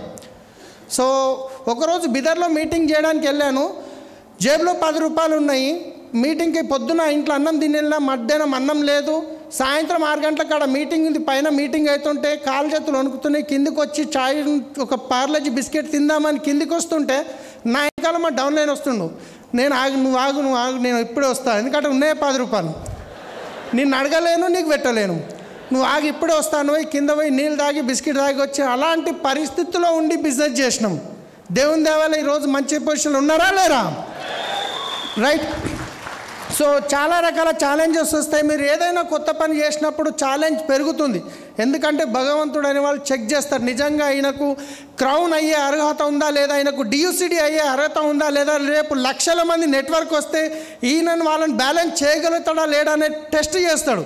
ఆ టెస్ట్లో కనుక మీరు ఆగిపోయారంటే అక్కడే ఉండిపోతారు, ముందుకెళ్ళిరంటే మీరు డియూసిడి అయ్యి స్టేజ్ మీదకి వస్తారు. సో తర్వాత వచ్చేసి టూల్స్, మనకు అప్లయన్స్ ఏవైతే టూల్స్ ఇస్తారో ఆ టూల్స్ ప్రతి ఒక్కటి ఉండేది ఏం లేదు టూల్స్లలో. గదే 7 గైడ్లైన్స్ ఉంటాయి, ఫాలోఅప్స్ ఉంటాయి, చేసేది గదే. టూల్స్ అనేటివి ఏంటంటే మనం నోటితో చెప్పే కన్నా ఒక టూల్ రూపంలో ఇస్తే ఇంకొంచెం వాళ్ళకి నాలెడ్జ్ అనేది పెరుగుతుంది. చెప్పింది మనకు గుర్తుండదు, చదువుకుంటే ఎప్పటికప్పుడు గుర్తుంటుంది, ఎవరిలకు నేర్చుకొని చెప్పగలుగుతాం. సో ఇట్లా ప్రతి మీటింగ్ అప్లైన్ ఏ మీటింగ్ పెడితే ఆ మీటింగ్కి వెళ్ళేవాడిని. మీటింగ్ అంటే జ్వరం వచ్చినా జ్వరం వచ్చిందా ఒక్కరోజు గిట్ట సాగు. నేను వెస్ట్ స్టార్ట్ చేసినాక సండే మీటింగ్ ఒకటి మిస్ అయినా అంటే నిన్ననే అది గిట్ట గృహప్రవేశం ఉంది కాబట్టి ఇప్పటిదాకా మీటింగ్ వదలలే నేను, రైట్. నా డ్రెస్ ఆ రోజు నుంచి ఈ రోజు వరకు ఇప్పుడు డియూసీడీ అయినాక కొన్ని కలర్ షర్ట్లు అప్పుడప్పుడు వేస్తున్నా, కానీ సాగుకు పోయిన దావత్లు అయితే పోలే 2 సంవత్సరాలు. సాగుకు పోయినా ప్లాన్కు పోయినా ఎక్కడ పోయినా వైట్ షర్ట్ బ్లాక్ ప్యాంటే ఉంటుండే, రైట్. అట్లా నేను కమిటెడ్ అయ్యి నిలబడ్డా, చేసుకుంటూ పోయినా, మీటింగ్ వదలలేదు. సో మా వైఫ్ని మీటింగ్లోకి తీసుకెళ్ళాను కాబట్టి ఆమె నాకు సపోర్ట్ చేయడం జరిగింది. ఒకరోజు వికారాబాద్లో మీటింగ్ చేస్తున్నా, సేమ్ టైం ఆఫీస్పేటలో మీటింగ్ ఉండే, వస్తానేమో అనుకుంటే లేట్ అయిపోయింది. మా వైఫ్కి ఫోన్ చేసిన ఇట్లా రావడం లేట్ అవుతుందంటే ఆమె పోయి స్టోర్లో కుర్చీలు వేసి డెమోలు పెట్టి అన్నీ పెట్టిరు, ఎవరో ఒక లీడర్ వచ్చి ప్లాన్ చెప్పారు, మీటింగ్ అయిపోయింది. వైఫ్ని ఇన్వాల్వ్ చేయడం వల్ల మీకు సపోర్ట్ ఉంటుంది. 1+1 ఎంత? 1+1 2 అని మీరు అంటారు, కానీ 11 అంత పవర్ వస్తుంది వైఫ్ సపోర్ట్ చేస్తే. 1+1 అంటే క్యాల్కులేషన్లో 2 అవుతుంది, కానీ 11 రెట్ల పవర్ వస్తుంది వైఫ్ అండ్ హస్బెండ్ కలిసి బిజినెస్ చేస్తే. ఒకవేళ మీరు వైఫ్ ఏం చేస్తుంది, ఈమె బాసనలు తోముతుంది, బట్టలు ఉతుంది, దానికే పనికి వస్తుంది అని చెప్పి మీరు మీటింగ్కి తాలేరు అనుకోండి, పొద్దున పోయి కష్టపడి రాత్రి 11 గంటలకు బ్యాగ్ పట్టుకొని ఇంటికి వచ్చిర్రు, డోర్ తీసి బెల్ కొట్టిర్రు, డోర్ తీసి అయిపోయిందా నీ సభలో మీటింగ్ అంటే కథం, ఉన్న గాలంతా బయటాల్సిన అలసట ఉంటుంది. అందుకే మీరు వైఫ్ని సపోర్ట్ తీసుకోండి, లేకపోతే వైఫ్ మీ హస్బెండ్ సపోర్ట్ లేకుంటే హస్బెండ్ని సపోర్ట్ తీసుకోండి, ఇంకా బాగా చేయగలుగుతారు. సో ఏ ప్లాన్కి పోయినా ఖచ్చితంగా మనం డెమో చూపించాలి, ప్రోడక్ట్ ఎంట పెట్టుకొని పోవాలి. నేను ప్రోడక్ట్ పట్టుకోపోను, నేను ప్లాన్ చెప్పిన తర్వాత ఆయన ఎక్సైటెడ్ ఉన్నాడు, ఓకే నేను చేస్తాను అనుకోండి, రేపు పొద్దున్న పలానా స్టోర్కి రాని పిలుచుకొని పోతాం. ఆ స్టోర్ అయినా దగ్గర సామాన్ ఉండకపోవచ్చు, లేదన్నా లీవ్ ఉండొచ్చు, ఈయనకి ఏదైనా పని రావచ్చు, ఆడికి ఇక ఆ రోజుకి ఇక మళ్ళీ ఫోన్ ఎత్తాడు. ఇక ప్రోడక్ట్ దగ్గర ఉంటే ఎంబడే తీసేసి స్టోర్కి ఫోన్ చేసి ఈ ప్రోడక్ట్ ఇచ్చి పైసలు తీసుకొని ఏదో స్టోర్ ఫోన్ చేసి బిల్ చేయించి ఇగో యాప్ ఓపెన్ చేసి ఇగో నీ పీవీ వచ్చేసినాయి అని చెప్పేస్తే ఇమ్మీడియట్లీ ఖతం అయిపోయింది కదా. కావాల్సి మనమే వాళ్ళని రెడీ ఉన్న వాళ్ళని లేట్ చేస్తాం. ప్రోడక్ట్ మీతో పాటు కొన్ని ఉంటే కొందరు చూస్తారు, టచ్ అండ్ ఫీల్ చేస్తారు, కాబట్టి ఖచ్చితంగా ప్రోడక్ట్ పెట్టుకొని వెళ్ళాలి. సో ఫస్ట్ ఎప్పుడే కానీ 1-to-1 మీటింగ్ చేసిన తర్వాత నెక్స్ట్ ఏం చేస్తానంటే, సపోజు ఇక్కడ ఒక వ్యక్తి ఉన్నారు, ప్లాన్ చెప్పిన నెక్స్ట్ వాళ్ళ ఇంటికాడ ఒక హోమ్ మీటింగ్ చేస్తాం. మీ ఇంటి చుట్టుపక్కల ఉన్న 4గురిని పిలుచుకుంటే నేను ఒక హోమ్ మీటింగ్ చేస్తా అని చెప్పేసి అట్లా హోమ్ మీటింగ్ చేసిన తర్వాత ఆ 4 నుంచి ప్రతి వారం ఫిక్స్ చేస్తాం. 4 నుంచి 6 మంది, 6 నుంచి 8, 8 నుంచి 4 కావచ్చు. మళ్ళీ అట్లా మెల్లమెల్లగా 10, 15, 20 మంది దాకా పెరిగింది అనుకోండి, ఏదైనా చిన్న హాల్కి షిఫ్ట్ చేస్తాం. ఆ హాల్ నుంచి మళ్ళీ ప్రతి వారం చేస్తూ పెద్దగా అయితే దాన్ని 100 మంది, 200 మంది హాల్ బుక్ చేసి అట్లా పెంచడం జరుగుతుంది. సో కాబట్టి మనం 1-to-1 మీటింగ్ చేయాలి, ఆ తర్వాత హోమ్ మీటింగ్ చేయాలి, ఆ తర్వాత మనం సండే అప్లైన్ పెట్టి మీటింగ్కి వెళ్ళాలి. ఆ తర్వాత పెద్ద పెద్ద బూట్ క్యాంప్స్ ఉన్నప్పుడు ఖచ్చితంగా వాళ్ళని అక్కడికి ఇన్వైట్ చేస్తే 100% వాళ్ళు నిలబడతారు.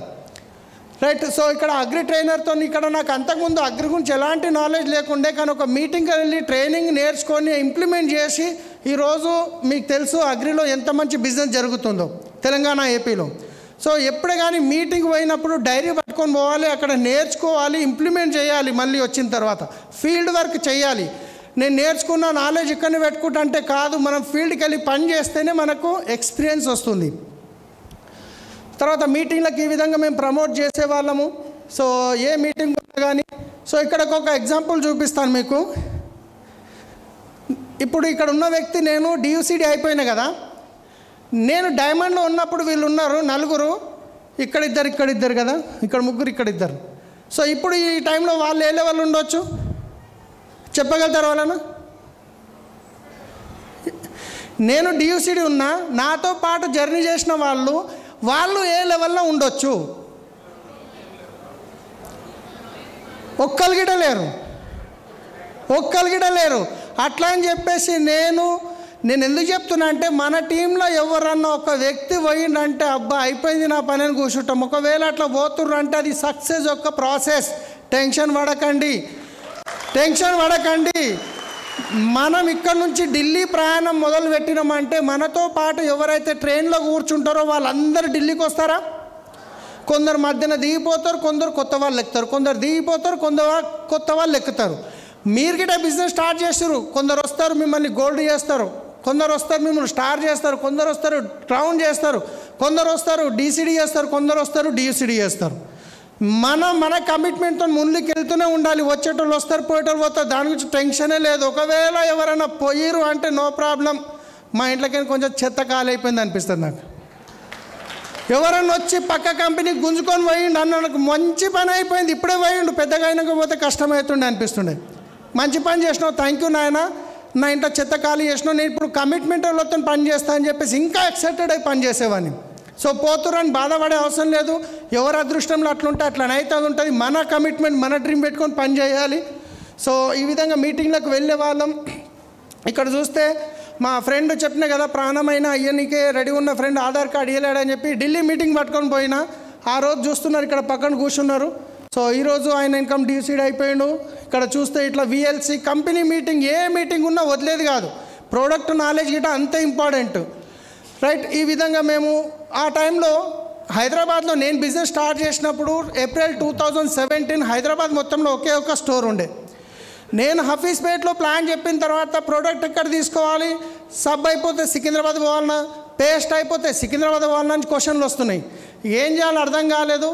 ఎట్లా నిండా మునిగితే సలున్నది అంటారు కదా, ఎట్లా అప్పు అయ్యింది. ఇంకొక 1,00,000 అప్పు తీసుకున్నా. సికింద్రాబాద్ ఆఫీస్ పోయిన 1,00,000 రూపాయలు బిల్ కొట్టించి అదే ఆఫీస్లో తీసుకొచ్చి ఒక ర్యాక్ కొనుక్కున్న 8,000కి. ప్రోడక్ట్ అంటే అది ఇంట్లో పెట్టినా.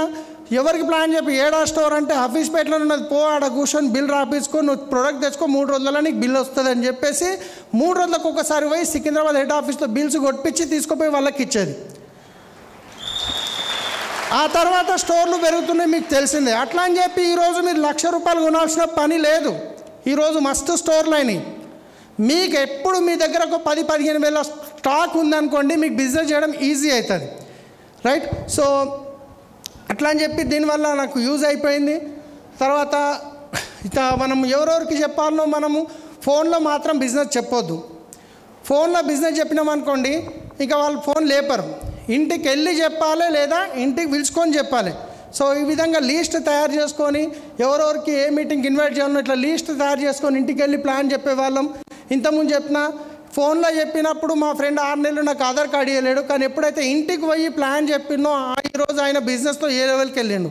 సో ఇది మీ శ్రీనివాస్ గారు గుర్తుపడతారు కదా, డియూసీ వాళ్ళ ఇంట్లో ఫస్ట్ టైం మీటింగ్ చెప్పడానికి వెళ్ళినప్పుడు ఫోటో బాడీ పాలిష్ డెమో చేస్తుంటాం, అప్పుడు ఆ స్మెల్ చూస్తున్నాడు. రైట్. సో ఆ తర్వాత నెక్స్ట్ హోమ్ మీటింగ్ పిలిచాను హఫీజ్పేట్లో. ఆ తర్వాత ఆ రోజు మేము ప్లాన్ చెప్పేటప్పుడు చాలామంది అనిపిస్తుంది ఈయన నిజంగా ఇలా బెంచ్ తీసుకొని వచ్చాడు అనుకుంటారు, కానీ ఆ రోజు 2 వీలర్ల మీద వెళ్ళి ప్లాన్ చెప్పేవాళ్ళము. ఆ రోజు ఫోటోలు తీసి పెట్టుకున్నా. ఒకరోజు నేను డియూసీడీ అయ్యి వేరే వాళ్ళకు విత్ ప్రూఫ్తో పాటు చూపిస్తాను అని చెప్పేసి. 100% కమిట్మెంట్ ఉంటేనే బిజినెస్లో సక్సెస్ అవుతాం. వస్తుందో రాదో అంటే మాత్రం సక్సెస్ గా వస్తుంది, నేను చేసి చూపిస్తాను. మీ లోపల గట్టి ఏమంటారు మన నిర్ణయం ఉంటే కనుక దృఢత్వంతో పనిచేస్తే 100% సక్సెస్ అవుతాం. సో ఇక్కడ కనిపిస్తున్నది మీకు పురుషోత్తం దాసు సార్. ఆయన స్టార్ట్ అయినప్పుడు ఫస్ట్ హోమ్ మీటింగ్ ఎంతమంది చూస్తారు కదా, 3 ఉన్నారు. అనుకున్నది నేనే, నా ముఖం కనిపిస్తలేదు కదా, ఇప్పుడు అర్థమవుతుంది మీకు. ఆ రోజు ఒక వ్యక్తితో స్టార్ట్ చేసి ఈరోజు ఎంతోమంది పెద్ద పెద్ద మీటింగ్లు అవుతున్నాయి. ఎప్పుడే కానీ ఒక్క అడుగుతోనే ప్రయాణం స్టార్ట్ అవుతుంది. మీటింగ్ యొక్క ఇంపార్టెంట్ చెప్తున్నాను నేను. సో ఇట్లా మ్యాసివ్గా ప్లాన్ చేసాం. ఛాలెంజెస్ చాలా ఉండే. ఎక్కడకపోతే ప్రోడక్ట్ విత్ ప్రోడక్ట్తో ప్లాన్ చేసేవాళ్ళం. కర్నూలుకి ఎక్కడ కాల్ వస్తే అక్కడ వెళ్ళిపోయే వాళ్ళం. ఇది బాన్స్వాడ. ఆ టైంలో మాకు చెక్కులు లేనప్పుడు. ఇది రోడ్డు మీద వండుకున్న ఫోటో కాదు. నేను మహారాష్ట్ర దగ్గర పిట్లం అవతల ఆనేగాం అని చెప్పి మహారాష్ట్రలో ఒక విలేజ్ ఉంది. ప్లాన్లకు వెళ్ళాము. అక్కడ కొన్ని ప్లాన్లు ఉండే. రాత్రి అయిపోయింది. హోటల్ ఉందామంటే హోటల్ లేవు, జేబులో డబ్బులు గిట్ట లేవు. అప్పుడు హోటల్ ఉండే స్తోమతేట కాదు. ఎవరింటికైతే ప్లాన్ చెప్పండి పోయినామో వాళ్ళ దగ్గరనే వాళ్ళ ఇల్లు మీద ఒక మెత్త ఒక దుప్పటి తీసుకొని దాని మీద ఎక్కడికి మెట్లు గిట్ట లేవు. ఆ పలిగిపోయిన గోడ మీదకే నెక్కినాం. చూస్తున్నారు కదా. ఎక్కి రాత్రి వండుకున్నాం. తెల్లారి పొద్దున్న లేచేటప్పుడు సెల్ఫీ తీసుకున్నా. ఒకరోజు నేను డియూసీడీ అయిన తర్వాత ఈ ఫోటో చూపిస్తాను చెప్పేసి. సో అదే ఆ స్లాబ్కి రేలింగ్ గిట్ట లేదు, బొలితే చెల్లెనే పడతాం మళ్ళా. సో ఎందుకు చెప్తున్నా అంటే ఈ చిన్న చిన్న అని పట్టించుకోవద్దు. మనం ఎప్పుడే కానీ పెద్ద యుద్ధం గెలవాలంటే చిన్న చిన్న గొడవల్ని ఓడిపోవాలి. మనం పెద్ద యుద్ధం గెలవనికపోతున్నాం. Yes or no? సో చిన్న చిన్నవి ఏమైనా ఉంటే పట్టించుకోవద్దు. అప్ లైన్ ఇట్లా అన్నాడు, డౌన్ లైన్ ఇట్లా అన్నాడు, ఆయన ఎక్కువ మాట్లాడిండి, నా తక్కువ మాట్లాడి వదిలేయండి. నా గోల్ ఏంది, నేను డియూసీడీ విఎంసీ కావాలి, మన టీంలో డియూసీడీ విఎంసీలను చేయాలి. అదే టార్గెట్ పెట్టుకోండి. చిన్నగా అయిపోతాయి ఈ ప్రాబ్లమ్స్ అనేటివి. సో అట్లా ఫీల్డ్ వర్క్ చేసేవాళ్ళం ఆ రోజు. సో ఇది గజ్వేల్ ఏరియాలో స్టార్టింగ్లో మేము చేసినప్పుడు ఫోటోలు ఇవి. ఆయన శ్రీనివాస్ గారు, ఆయన అశోక్ గారు, ఈయన సింహాచారి గారు, ఇట్లా ఫీల్డ్ వర్క్ చేసేవాళ్ళం. నేను గజ్వేల్లో ఒక 6 నెలలు కష్టపడి మెగా సీవ్ అని చెప్పి పోస్టర్ రేజ్ చేస్తే 25 మంది లేరాడం. అయినా నేను కన్సిస్టెన్సీగా చేసుకుంటూ పోయినా. ఆయన కుల్కర్ణి సార్ మా అప్లైన్. సో ఆ రోజు ఫోటోలు తీసుకుంటాము. తర్వాత మేము కన్సిస్టెన్సీగా చేసుకుంటూ పోవడం వల్ల వచ్చిన రిజల్ట్ మీరు చూస్తున్నారు. గజ్వేల్లో మీటింగ్ ఇది కూడా గజ్వేల్ మీటింగే. ఒకప్పుడు పెద్ద మీటింగ్ చేస్తే మనుషులు రాలేరు, కానీ చేసుకుంటూ పోవడం వల్ల రిజల్ట్ ఎట్లా వస్తుంది, కమిట్మెంట్గా కన్సిస్టెన్సీగా వర్క్ చేస్తే 100% రిజల్ట్ వస్తుంది. రైట్. సో ఇంకొక ఎగ్జాంపుల్ చెప్తాను. ఈయన బెంగళూరు నుంచి ఫోన్ చేసిండు. సార్ యూట్యూబ్లో చూసినా, నేను బిజినెస్ చేయాలనుకుంటాను, నేను సాఫ్ట్వేర్ నేను స్టార్ట్ చేస్తా అని చెప్పి ఆధార్ కార్డు పంపించిండు. చేసిన 2 రోజుల తర్వాత బెంగళూరులో ఒక మీటింగ్ ఉండే. అరే ఆ మీటింగ్లో పోయి కనెక్ట్ చేస్తే ఈయన నిలబడిపోతాడు కదా అని చెప్పి ట్రైన్ టికెట్ బుక్ చేసుకున్నాను. నేను గిట్ట వస్తున్నా, మీటింగ్కి రమ్మంటే వస్తా అని చెప్పిండు. శనివారం రోజు ట్రైన్ బయలుదేరుతుంది. ఒకరోజు ముందు టికెట్ బుక్ చేస్తే టికెట్ కన్ఫర్మ్ కాలేదు. సో ఏం చేయాలని చెప్పి వెళ్ళిపోయినా. స్టేషన్లో కూర్చున్నా. ఈ మీటింగ్ ఉండే. కాచిగూడ స్టేషన్లో కూర్చున్నా. ఆ తర్వాత ట్రైన్లు ఎక్కినా. టీటీకి 200 ఇస్తే ఏదో ఒక దగ్గర సీట్ ఎక్కిపోతాడని. కానీ అందులోకి ఎక్కినాక కాలు పెట్టినాక జాగలేదు. అట్లుంది పరిస్థితి. టికెట్ ఇవ్వలేడు. దిగిపోను జనరల్కు అన్నాడు ఆయన అడిగితే. ఇక ఏం చేయాలి, రాత్రి 12 అవుతుంది. అందరూ వండుకొని గురకలు కొడుతున్నారు. నేను ఇక బాత్రూమ్ కాడ పక్కన ఒక డోర్ బంద్ చేసి ఉంటుంది. ఆడ తీసుకుపోయిన బ్యాగ్లో దుప్పటి సగం కింద పడిచి సగం మీద కప్పుకొని పండుకొని పోయినాం. డైమండ్ లెవెల్లో 70,000 ఇన్కమ్ ఉంది అప్పుడు నాది. నేను డైమండ్ గీడ వండుకుంటాను అని చెప్పి ఇంటికి కూడా పోవచ్చు, కానీ ఈరోజు ఈడ ఉండకపోతుంటే. సో చిన్నవి ఓడిపోవాలి, ఏం ప్రాబ్లం లేదు. నేను లాంగ్ విజన్, రేపు నా 5 సంవత్సరాల తర్వాత నా లైఫ్ ఎలా ఉండబోతుంది దాన్ని గుర్తు చేసుకుంటే ఇవన్నీ ఏం కనిపించాయి మనకు. ఆ రోజు ఎవరు నన్ను గుర్తుపట్టారు, కానీ ఈరోజు చాలామంది గుర్తుపడతారు. ఎందుకంటే మనం త్యాగం చేయాలి, కొంచెం సాక్రిఫైస్ చేయాల్సి ఉంటుంది. రైట్. తర్వాత వచ్చేసి ఇంకొకటి చూడండి, ఇది చాలా మీకు కామెడీ వస్తుందా ఏమైతే తెలియదు. తాండూరు అవతల దోమాన విలేజ్ ఉంటుంది. అక్కడ పోయి ప్లాన్ చెప్పనీకి పోతే ఆయన ఏం చేసిండు, మన వినాయకుడిని కూర్చోబెట్టే అది ఉంటుంది కదా మండపము, ఓపెన్ ఉంది. అక్కడ కూర్చున్నట్టు ప్లాన్ చెప్పమన్నాడు. ఒక 10 మంది కూర్చున్నారు. ప్లాన్ చెప్తున్నా. వెస్టీజ్ కార్ బుక్ ఉండే దొడ్డుది నల్లది చూపిస్తున్నా.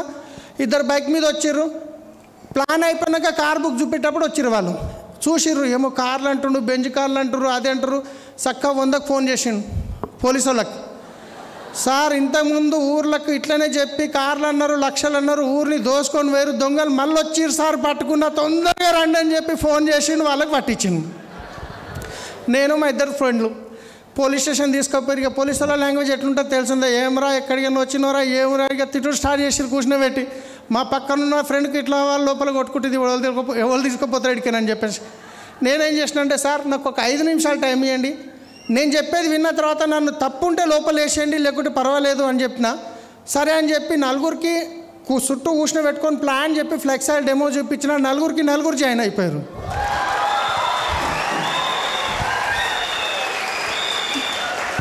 ఎవరైతే ఫోన్ చేసి పిలిచి కంప్లైంట్ ఇచ్చిండో వాళ్ళని మళ్ళీ పిలిపించి అన్నాడు, ఏమ్రా నేను డబ్బులు కట్టమని అంటే చెప్పలేదు. ఎట్లా ఫోన్ చేస్తారో నేను నడిమిలో కొడతాం, మళ్ళీ ఒకసారి ఇట్లా పని చేస్తే మా ముందట తిట్టి పంపించారు వాళ్ళని. సో భయపడే అవసరం లేదు, మనం తప్పు చేయట్లేదు, 10 మందికి హెల్ప్ చేస్తున్నాం. Yes or no? మనం ఇవ్వడానికి పోతున్నాం. ఇచ్చేటోళ్ళ చేయి ఎట్లుంటుంది, తీసుకునే వాళ్ళ చేయి ఎట్లుంటుంది. కానీ మనం ఏం చేస్తాం, ఇవన్నీకే పోతాం.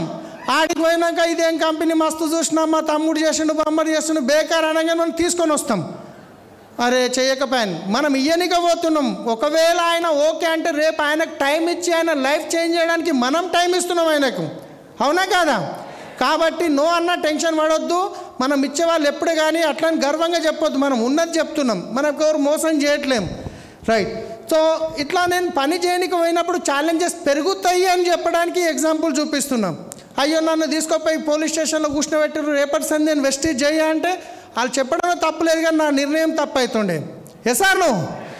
సో నేర్చుకున్న ఏ మీటింగ్కి వెళ్ళినా డైరీలు ఇంప్లిమెంట్ చేస్తుంటే, ఇంటికి వచ్చి నేర్చుకొని మళ్ళీ అది ఇంప్లిమెంట్ చేస్తుంటే, ఏదైతే నేర్చుకున్నామో అది మళ్ళీ నేర్పిస్తుంటాం లీడర్స్కి. ఎందుకంటే ఇది డూప్లికేషన్ బిజినెస్. మనం నేర్చుకోవాలి, నేర్పించాలి, మనలాంటి లీడర్లను తయారు చేయాలి. అప్పుడే ఈ బిజినెస్లో మనం సక్సెస్ అవుతాం. పీవీలు అంటే పడొద్దు, లీడర్ని క్రియేట్ చేయండి, లీడర్ పీవీ క్రియేట్ చేస్తాడు. ఈయన జాయిన్ అయితే 100 పీవీ వస్తుంది అనుకుంటే మనం పాపం కట్టుకుంటున్నాం. అరే ఈయన జాయిన్ కావాలి, నాకు ₹1,00,000 ఇన్కమ్ రావాలి, వీళ్ళ భార్య పిల్లలు మర్సిడీస్ బెంజ్లో తేవాలి, దేవుడా నేను చెప్పేది వీళ్ళకి అర్థమయ్యే శక్తి నువ్వు, నేను చెప్పేది వాళ్ళకి అర్థమయ్యేటట్టు చెప్పే శక్తి నాకి అని మీరు ప్రేయర్ చేసి ప్లాన్ చెప్పండి, 100% సక్సెస్ అవుతారు. కానీ నాకు 100 పీవీ వస్తుంది అనుకుంటే మళ్ళీ అక్కడ పాపం చేస్తున్నట్టే మనం. సో మరి అచీవ్మెంట్ ఏంది అంటే కనుక ఒక హోండా ఇమేజ్ కార్ తీసుకున్నాం, దాంతోపాటు రీసెంట్గా మర్సిడీస్ బెంజ్ కార్ తీసుకున్నాం. సో ఇక బెంజ్ గురించి చెప్పాలంటే నేను ఎక్కువ చెప్పాను, నాకు ఎక్కువ చెప్పుకోవాలనిపించదు. చిన్న కార్లో వెళ్తే చుట్టుపక్కల అందరినీ మనం చూస్తాము, పెద్ద కార్లో వెళ్తే అందరూ మనం చూస్తారు, అంతే ఫరక్ ఉంది బెంజ్ కార్కి. సో ఎక్సలెంట్ కార్ అయితే చెప్పేది లేదు. మీ ఇక్కడ కూర్చున్న మీరు ఈరోజు డిసైడ్ కండి, వచ్చే 2 నుంచి 3 సంవత్సరాల్లో మీ ఇంటి ముందట ఇలాంటి కార్ నిలబెట్టవచ్చు.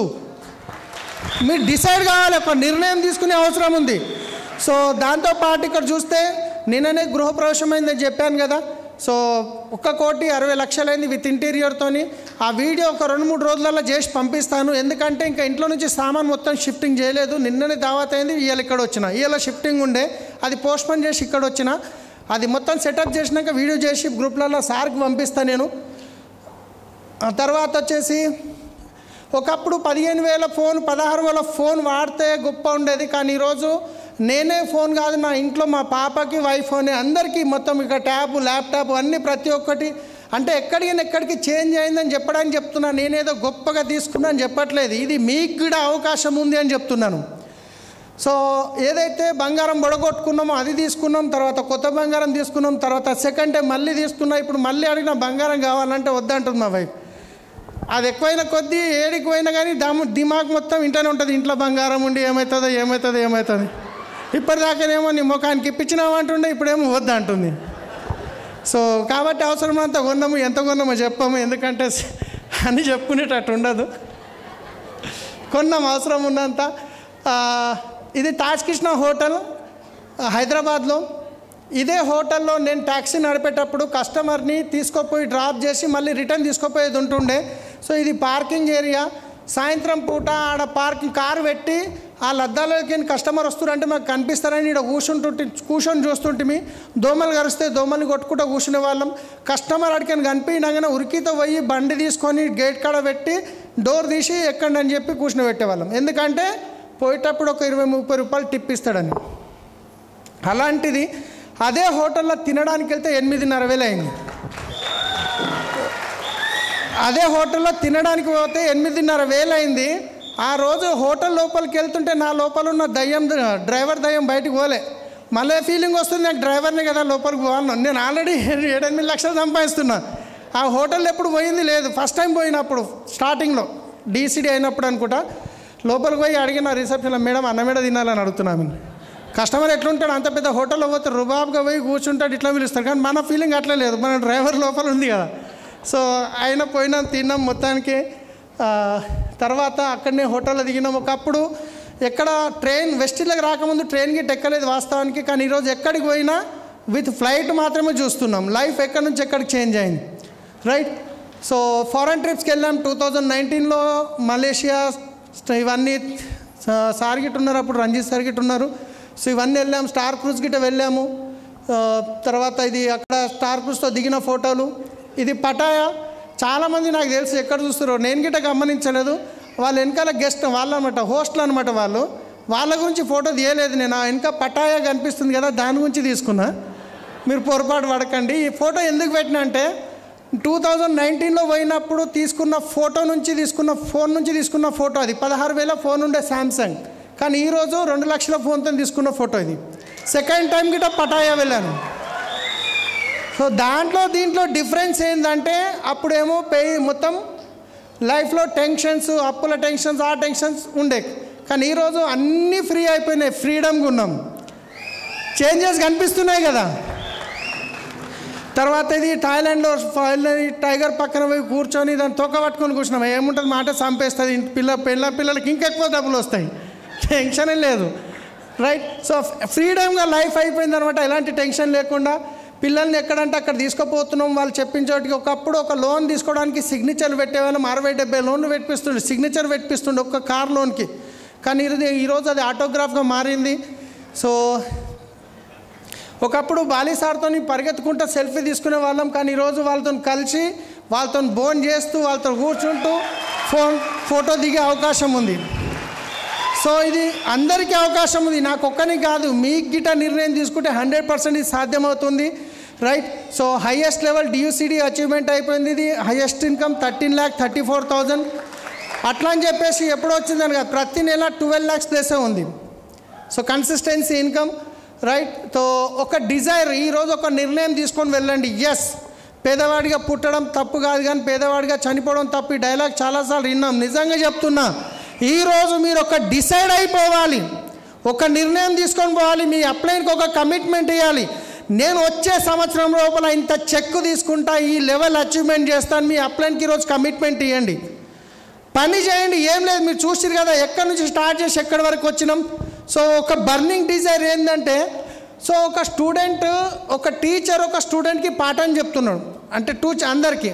సో ఒక బాబు ఈ బర్నింగ్ డిజైర్ గురించి నాకు అర్థం కాలేదు అంటే, ఒక బాబుని సార్ ఏం తీసుకుపోతాడు, నెక్స్ట్ డే ఒక నది దగ్గర తీసుకుపోతాడు. నడుముల లోతు వరకు నీళ్ళు పోయే దగ్గర లోపల తీసుకెళ్ళి తల మీద చేయబెట్టి లోపలికి ఒత్తుతాడు, మళ్ళీ తీస్తాడు. అట్లా 5-6 సార్లు చేసిన తర్వాత ఒకసారి ప్రెస్ చేసి అట్లనే పెడతాడు. ఆ బాబుకి అర్థం కాదు, ఈయన చేయి తీయడిగా. అరే నేనేమో బర్నింగ్ డిజైర్ గురించి అడిగిన నన్ను సంపనికి తెచ్చినట్టున్నాడు చెప్పి ఆయనకు ఊపిరి కావాలి. తనులాడి మొత్తం తన్నుకొని బయటకు వస్తాడు. ఆ తర్వాత అడతాడు, ఏం సార్ నేను అడిగింది ఏంది, నన్ను సంపనికి తెచ్చినావంటే, ఒక్కసారి ఆలోచించి లోపల ఉండి బయటికి వచ్చేటప్పుడు నీకు ఆక్సిజన్ కావాలని ఏదైతే తపన నువ్వు తన్నుకొని వచ్చినావో, సక్సెస్ కావాలన్న తపన నీకు అట్లుంటే 100% సక్సెస్ అవుతావు. బర్నింగ్ డిజైర్ అదే. అలాంటి రగులుతున్న కోరిక కావాలి. డ్రీమ్ గుర్తుకొచ్చిందంటే ఎంటికలు లేచి నిలబడాలి, కళ్ళకి నీళ్ళు రావాలి. అలాంటి డ్రీమ్ పెట్టుకొని పని చేయండి. వితిన్ 2 years లోపల మీరు DUCD అయ్యే అవకాశం ఉంది, రైట్. సో ఇదే బర్నింగ్ డిజైర్ కమిట్మెంట్ తీసుకొని పోండి, మీ అప్లైన్ కమిట్మెంట్ చేయండి. 100% మీరు సక్సెస్ అవుతారు. మీరు చూస్తున్నారు. నేను ఇంకొక విషయం చెప్పడం మర్చిపోయినా, ఎప్పుడైతే మా ఇంట్లో మా నాన్న చనిపోయినప్పుడు మా అమ్మ కూలికి పోతుండే, ఇళ్ళలో పని చేయడానికి పోతుండే. మా ఇంటి పక్కన ఉన్న వాళ్ళు అంటుండే, అరే బిడ్డ మీ నాన్న లేడు, మీ అమ్మ పని చేస్తుంది, ఒకవేళ మీకు అన్నం లేకపోతే మా ఇంటికి వచ్చి రారా, మేము వేస్తామంటే సాయంత్రం పోయి వాళ్ళు ఇచ్చిన అన్నం తెచ్చుకొని తిన్న రోజులు ఉన్నాయి. అలాంటిది ఇక్కడ వరకు వచ్చానంటే మీరు చేయగలుగుతారా చేయలేరా? So I'm going DUCD. మీరందరూ అనాలి ఇప్పుడు, I'm going DUCD, I'm going VMCM, I am going DUCD. I am going MCM. So thank you so much. Wish you well. All the best. Back to host.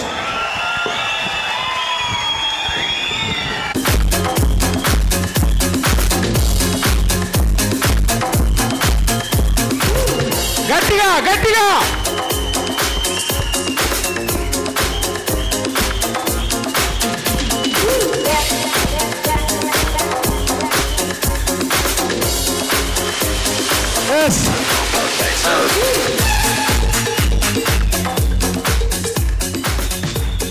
చూడండి, ఈరోజు మన తెలంగాణ భారతదేశంలో చాలామంది లక్షాధికారులు కోటీశ్వరులు ఉండొచ్చు.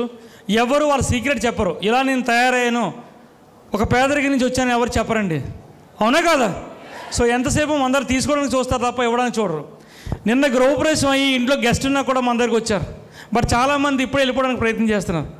సో ఎవరైతే ఇప్పుడు next silver gold directors recognitions 6 చేతుల మీదకి అవుతుంది. దానికి మీరు క్లాప్స్ కొట్టినట్టయితే మీరు కూడా VMCM అవుతారు. సో వెళ్ళిపోయే వాళ్ళకి పక్కనే ఫుడ్ ఉంది, ఏం ప్రాబ్లం లేదు, భోజనం కూడా చేసి వెళ్తాం. సరేనా? ప్రశాంతం కూర్చోండి, అందరు కూర్చోండి. జస్ట్ ఒక 10 minutes, 10 నిమిషాలు. ఫ్లవర్స్ ఇచ్చేయండి. ఒకసారి సలీం సార్ గ్రాండ్ క్లాప్స్ జోరుగా. ఒక గృహప్రవేశాన్ని కూడా కూర్చోండి ప్లీజ్, అందరు కూర్చోండి. సార్ కూర్చోండి, అందరికీ కూర్చోండి ప్లీజ్. సార్ వాలంటీర్స్ అందరు కూర్చోబెట్టాలి, ఎవరు బయటికి వెళ్ళకూడదు. ఇంకా సెషన్ క్లోజ్ అవ్వలేదు. సో రికగ్నిషన్ పార్ట్ ఉంది సార్.